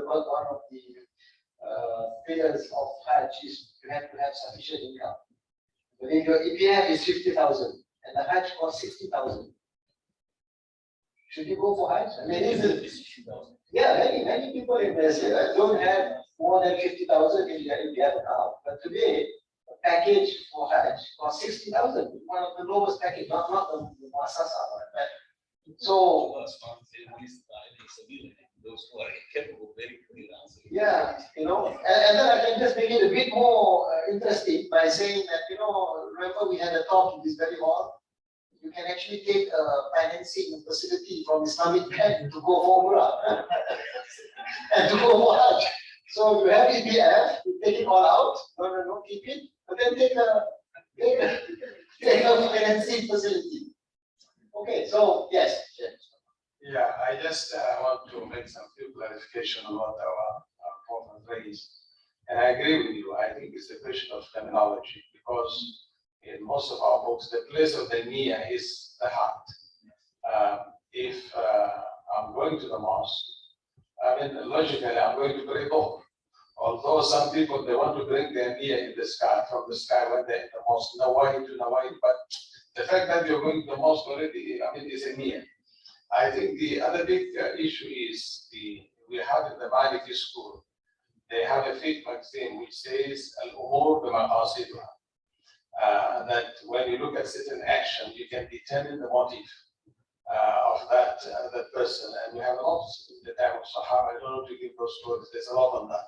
So I think the terminology is very important. So what Dr. Zamri is saying, that whenever you look at certain thing, you can determine the motive of what the person is doing. So it comes, so our Sheikh was talking about the niyyah which is in the heart.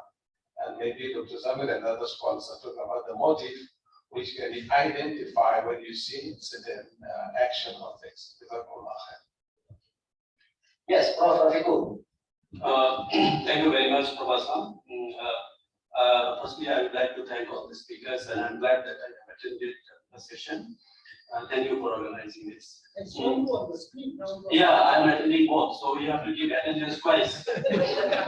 Okay. Actually, in the beginning, the sound was not that very clear, so I thought that maybe I should come down. Okay. But now the sound is clear now. You want to go back to that? Okay. My knowledge in Zakat is very limited.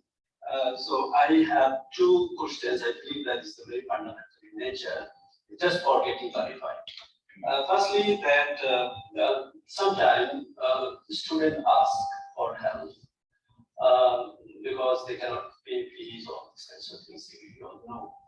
Now, when I look at the 8 asnaf, where does it fall? If it is, some people say it can be zakat.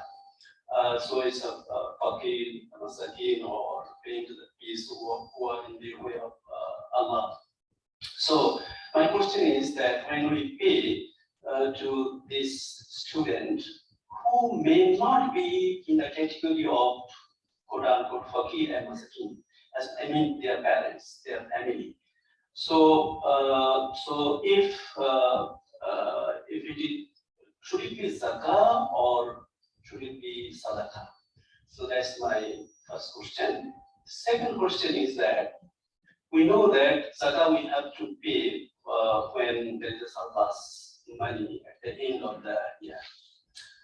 Now, there are people who purchase land, agricultural land, and maybe they don't want to cultivate. In India, it is very common. But maybe in future, they will sell the land because there will be some appreciation, because land price, you know, is appreciation. So some people say, no, you don't have to pay because this is not your liquid money. But some people say, no, you have to pay. So I get some confusion. So I would like to get some clarification from the scholars. Thank you very much. Any other questions? Yeah, okay, go on. Assalamualaikum warahmatullahi wabarakatuh. I would like to ask to Mr. Ahmad from BPZ. I would like to bring in the element of psychology when we discuss about involving the public in order to use their asset or wealth to pay to somebody else or the third party. So in economics, we also discuss about the element of psychology in order to motivate people to pay more. And nowadays, I think it astounds me that now that people pay more to NGOs or foundations compared to zakat. So some NGOs, I found that they able to purchase many lands, some of them purchases houses to the people, and they don't need to scrutinize properly whether those people who receive the benefits are or not. So they have freedom to do whatever or how they want to use the money. So I think it's important for BTZ to maintain the reputation because previously when I tried to help one of my lecturers to collect the data from all of the Zakat centers in Malaysia, the data that we found are very lag, and the report are somehow changes. This item changes for the next year report changes again. So there is no systematic way of reporting it. So we basically concluded that we cannot use it, the data. I mean, it's not really properly, in an organized way to show that. You're talking about data from the Zakat. Zakat centers. Yes. Yeah. So I think it's important to maintain the reputation of the reporting and also to prove. If you can make it more micro data like Department of Statistics Malaysia is doing currently, they even scrutinize it to the district level. So it's way better so that we can even have more trust to Zakat center and we can pay more. I think people to be more taking. Okay, so the two questions. Firstly is people prefer to pay to, not to the Zakat authority, but to NGOs. What is that? What is that? Is it Zakat or Zakat? And the second one is about Zakat institutions need to improve their, I suppose, reporting and transparency. I think that's where it is. Okay, yes. Can I, is it okay?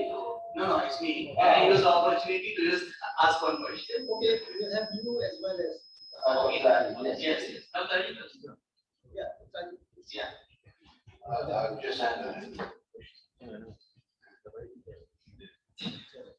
Oh, what happened? Is it, I think that at the back, the connection. Yes.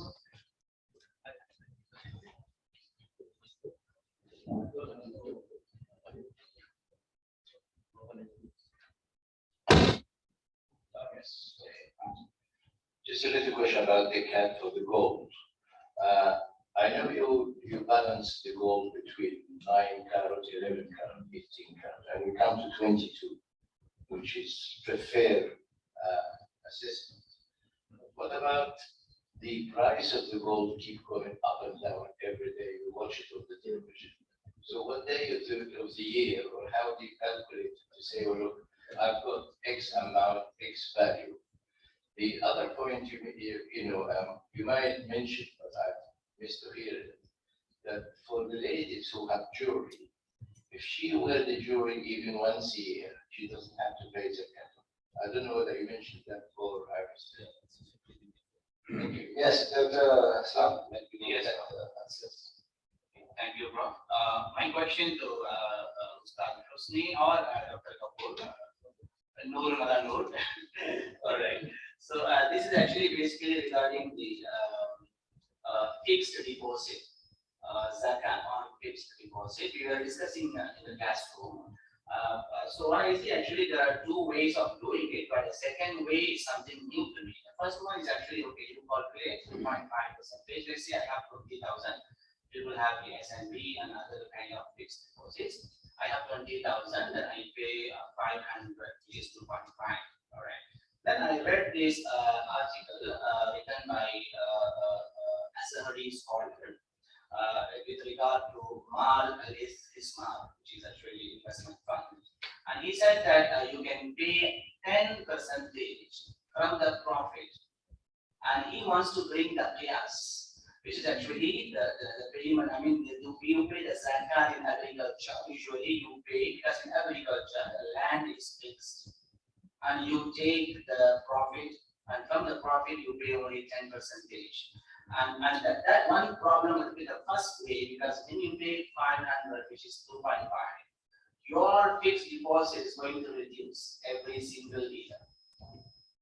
And to make it out, he is suggesting that you don't have to touch the fixed deposit. You just pay from the profit, but you have to pay 10%, not 2.5. So what do you think about it? Thank you. Sorry, Dr. Nizar has a question. This will be the last one. Okay, thank you very much, Professor, for allowing me to give another question. This is somehow related to what Dr. Aslam just highlighted, and also related to the personal data of Haji Ismail. The issue is many of our people in Malaysia, they are very confident about the integrity of tabung haji. So whenever they put the money in tabung haji, they say this is already suci, pure, cleansed already. So no need to worry about zakat and everything. But yet you are highlighting that out of the 80 billion deposit, now they have changed the deposit contract into wakala. So this is like wakala istismar. So we give them we are the principal, they are the agent for investing the funds. So is this what is the basis in which they are just paying this 64 billion? I'm clear about the one related to Bank Islam, but the one that related to tabung haji, you didn't explain that much. Thank you very much. Thank you. We need to have the Sharia advisors of tabung haji to come and explain that. Yeah. Okay, so I give it maybe Dr. Dafu, please. Yeah, whichever question that you feel you would like to respond to, you answer. Yeah. Okay, very quickly, regarding your question, I had this one here, right here, but somehow I probably missed it. Assets or properties which were purchased to avoid inflation or whatsoever. Okay, or having money, or sometimes if it is many of your relatives, depending on the cultural aspects there, the relatives will be borrowing from you here and there, and then you just simply slice your money and nothing will remain. And they will never return until you're not there. So we say better buy land. Many people do that. So if you buy with that intention, here, that answer also from the previous question. In Islam, we have on a daily basis two aspects of this zakat: zahir and khafi. The obvious one and the hidden one. The hidden one is between you and Allah subhanahu wa ta'ala. If this person, the owner of the land, he says, I purchased it to build a house for my son who is 5 years old. I don't know whether I will have money to build in the future, to buy land in the future or not. You have to give him a loan. You can't force him to pay zakat on that. But if this, because otherwise, if he's telling the lie, he will answer before Allah subhanahu wa ta'ala. You don't have to go inside his heart. Nobody is asking you to be responsible before Allah for someone else's intention inside there. Okay? So this is the thing. Because even Prophet says, in the testimony, you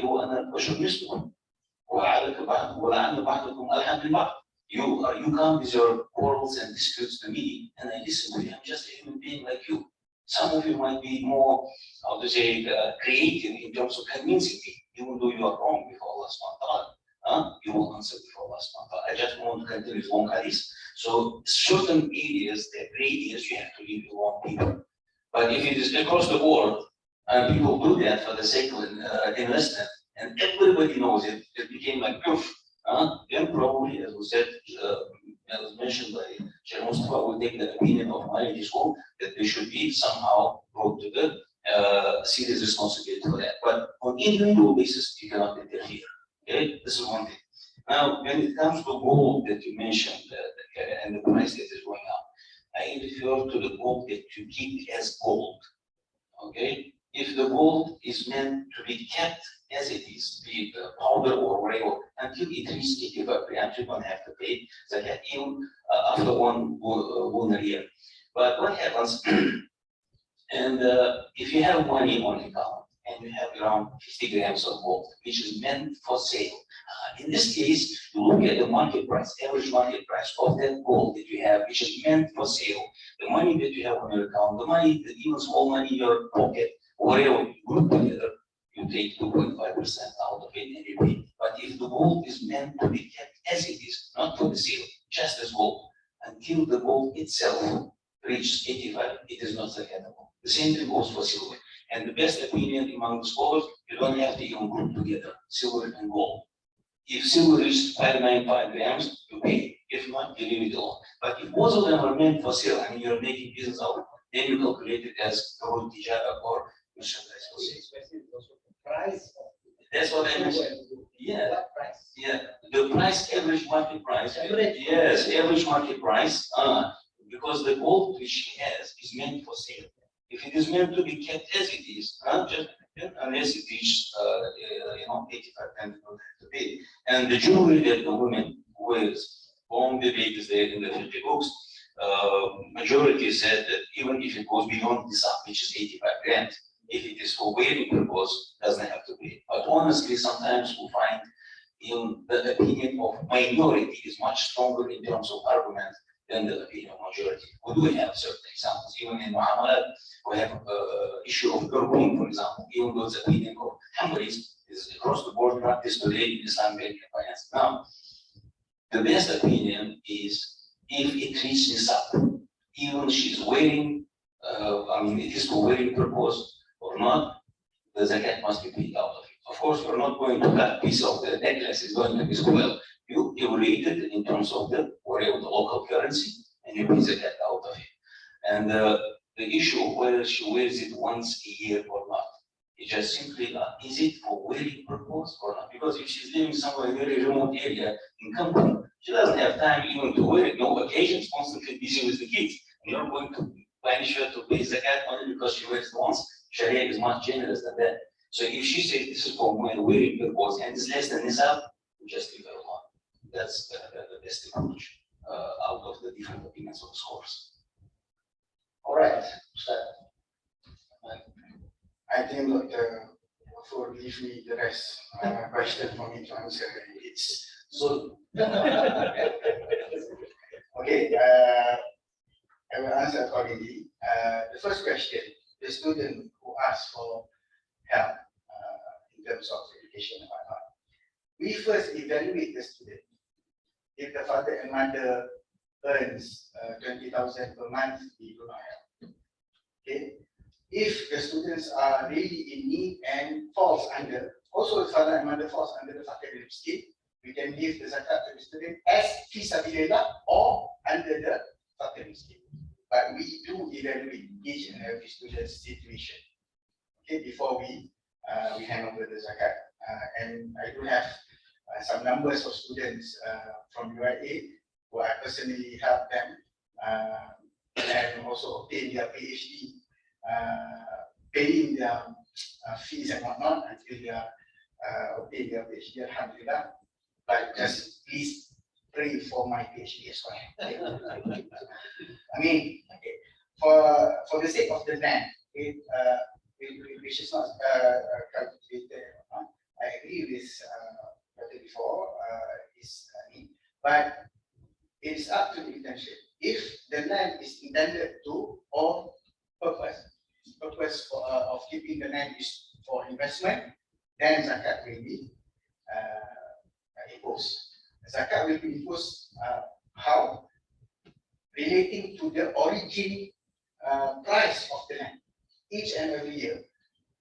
If the land is not being yet to be sold or whatever, help to be sold or whatever, the zakat is only to be paid on the previous price, on the buying price. It's not on the gaining price or market price. Not on the market price. Yes, it's the original price of the land. Okay. When it comes to gold and jewelry that is worn by women, we impose the faith view of Imam Nawawi, whereby the zakat is only imposed on the gold possessed 10 times more than the actual result, meaning 85 grams times 10. It should be 850. Whoever possesses 850, then only the zakat will be imposed. For the jewelry, under that, it's no zakat. Okay, so you have to wear exactly 1 kilo. Right. But in KL and Selangor, we impose 800 grams more. Whichever more than 800, everything will be zakat. Everything will be zakat from the land number 1 and up to the possession. Okay.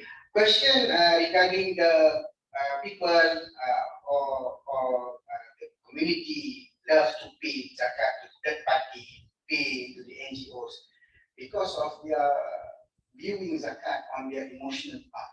Because the NGOs are playing around with the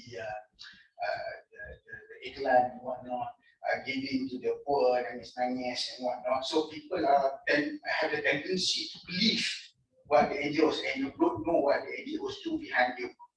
Okay, if we pay to the NGOs, this is another fifth issue. If we pay to the NGOs is not considered as fisabilillah. For fisabilillah, the money should be used directly to the asnaf. Everything, every single cent. The NGOs cannot take 1% from the money. But what does the NGOs do? They take out 30%, 50%, and they buy al-Fat and whatever. So this is the real issue. I'm opening the real code. Okay, all right. But they are following. Basically, they are following their emotions. Okay, I do see there is a lot rooms for improvement from our way of presenting the report.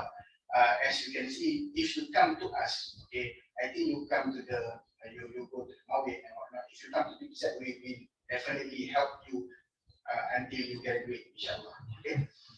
So I've been there and doing that until the student graduate. I give the data, I help them. I mean for general public, so we try to compare the efficiency of the Malaysia from different sectors of states.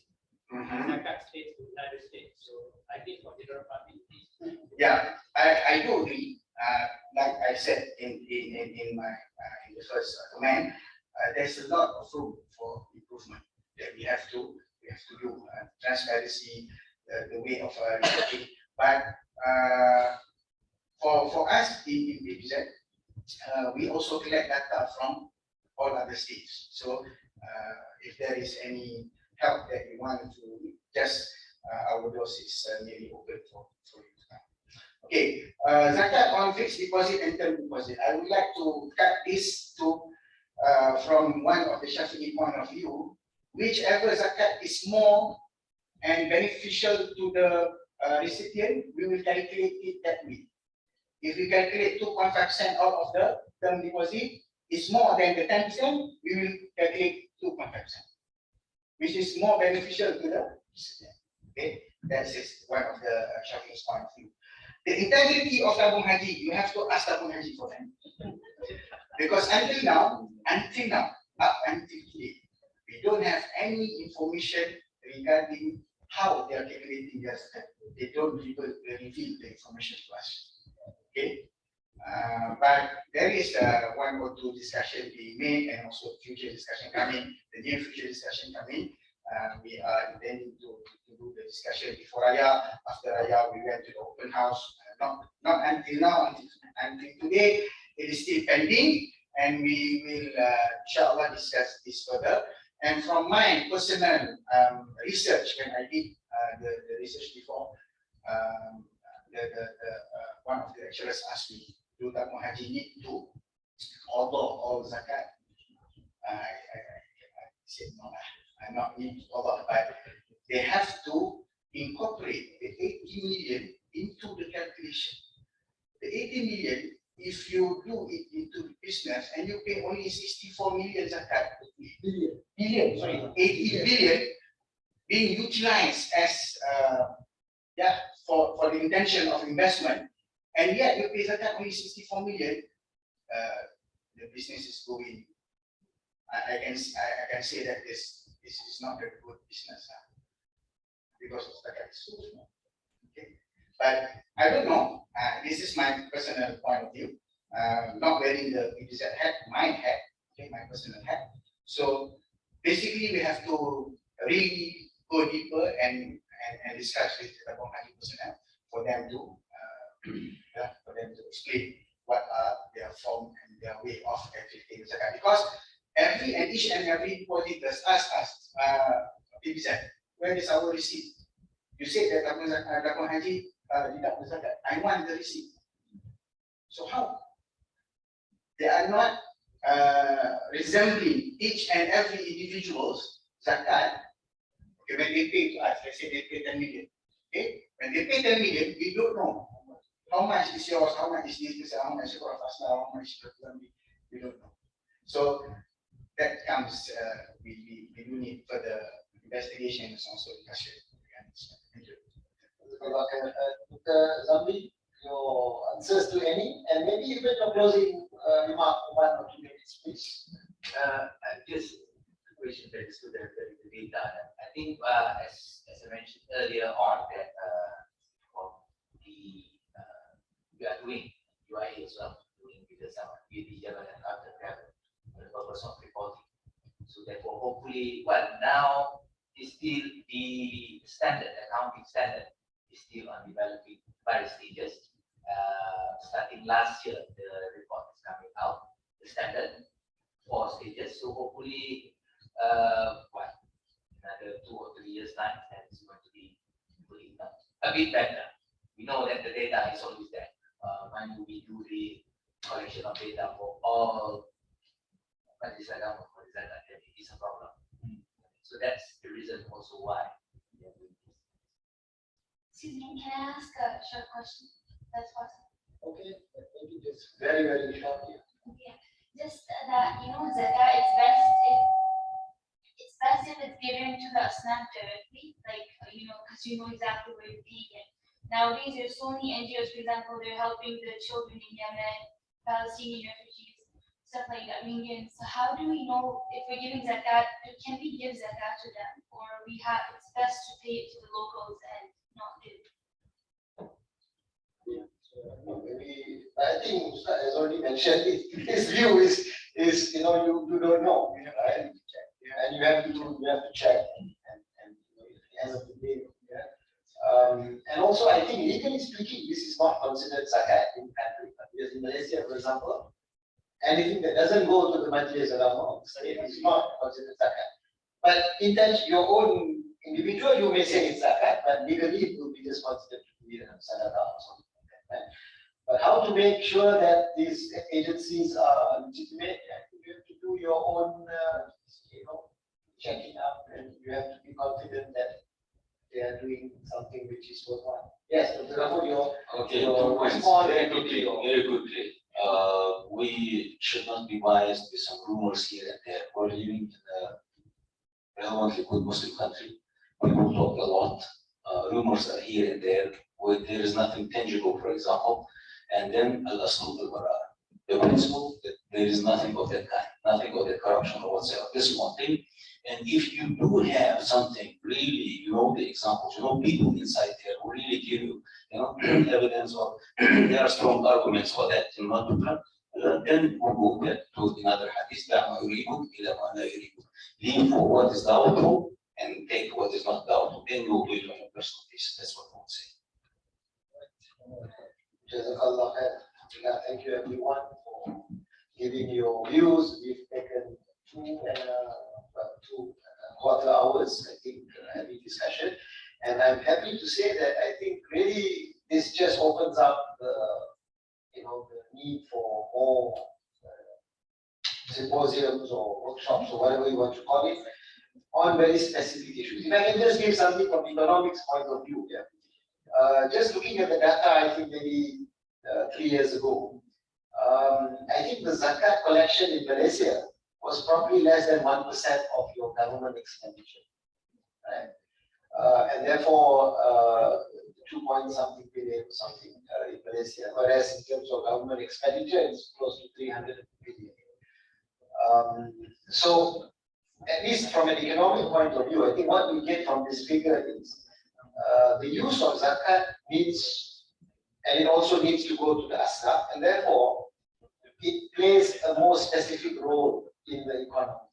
It's not going to take the role of being part of fiscal policy or public finance in terms of the state, and therefore there has to be a way for us to see what is the best way to utilize this 1% of the government expenditure, if you want to take it that way, in areas that can best serve the community, right? And I believe Majlis Agama wa Wilayah, when we met them recently, they were talking about how can this contribute to, let's say, the well-being of society through sustainable development. I think it's a wonderful area for us to think about. And just when I was coming today in the car, I was listening to a discussion on sustainable cities.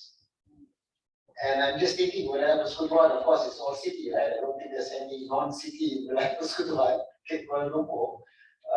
So maybe sustainable cities. How do we make Kuala Lumpur a sustainable city using, in some way, the Zakat funds. And would it be possible for us to, and so again, we go back to the issue of the need for collaboration, all stakeholders, and for us to be able to, make opinions and come up with ijtihad that best serve our interests today, involving everyone. So with this, I thank again all panelists, and I ask for forgiveness for any shortcoming. We've gone beyond, and I return this back to the MC. Allahu a'lam. Assalamu alaikum wa rahmatullahi wa barakatuh.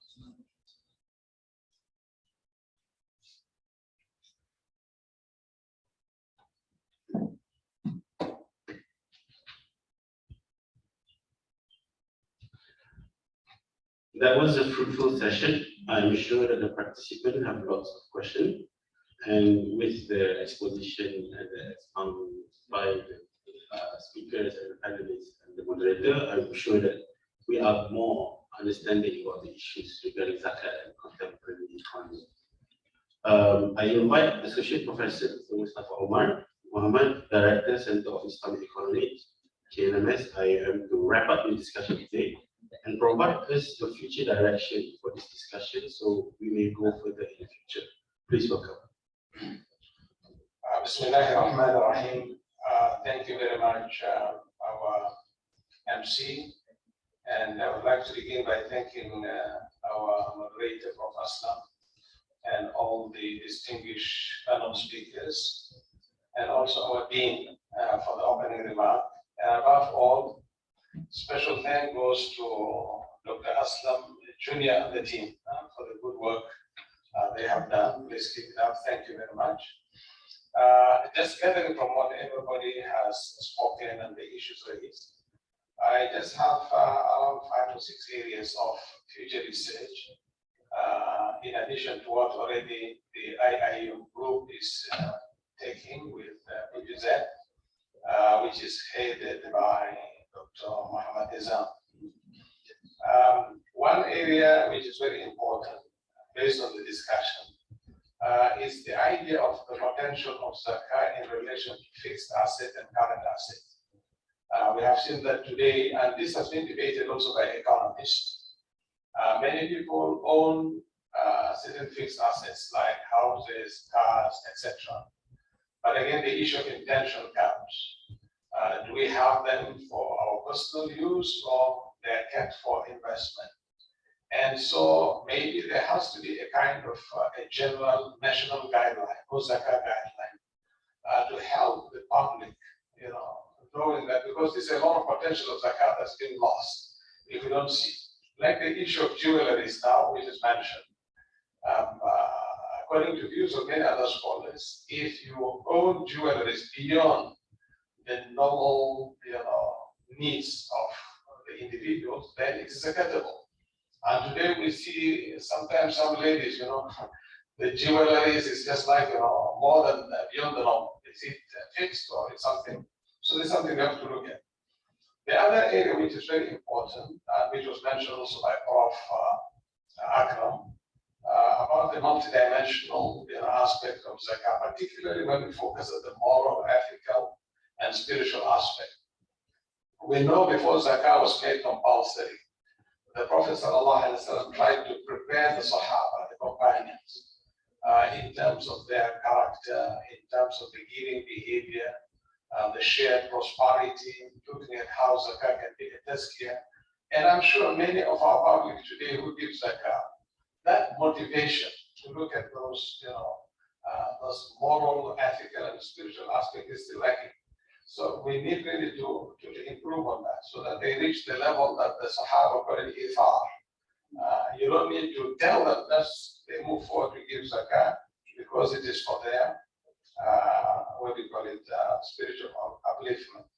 The third area, which is still being debated, which is not made clear, is what is the role of Zakat? Do we look at Zakat as an institution or within the framework, the fiscal framework of the government? Both of them have different implications. If Zakat is an institution, then it does its institutional role. But once it becomes part of the government, then you start talking about, those sukuk instruments, you're talking about development, you're talking about fiscal policy. Is Zakat designed for that? So I think that's a very important area you have to look at. And the fourth one is the integration of Zakat, Sadaqah, in the third sector as part of the general. I think Professor mentioned about this.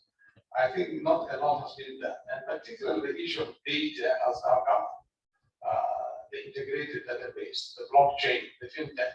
I think this area is still very much lacking. And then fourthly, which is number 6, fifth, I'm losing my count. Number 5 is the issue of benchmark, which Prof. Kapoor rightly mentioned. What's the benchmark that we have for our Zakat? Should it be the tax? And usually in my class, I had a student actually from Indonesia who was supposed to do this. And then during the COVID, I lost about that.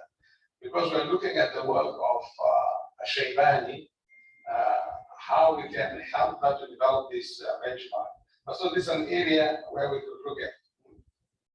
And then standards. And thank you very much, Dr. Zambri, the IDF standard. Maybe we need to add Sharia standards. Because if we had standard, all this issue of EPF and all this will not arise. Because just people will definitely go to BTZ and see those standards. So I think it's a very good start. And maybe in addition to that, we need to look at those Zakat standards.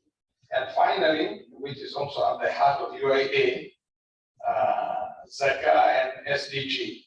And I think this is a very important. The Prof. Aslam talks about sustainable city. So we need to expand that Zakat and SDG to be a very important flagship for our Kulliyyah. So finally, I think it's time now for our Salat al-Jum'ah. And I would like to thank everybody for their contribution. And may Allah grant us, the strength to always pay Zakat for our benefit and the benefit of the Ummah. Wassalamu alaikum wa rahmatullahi wa barakatuh. With that, we are nearing the end of our symposium for today. Before I end the symposium, I would like to invite Professor Gaius Azmi to give souvenirs to the invited guests and for a group photo session.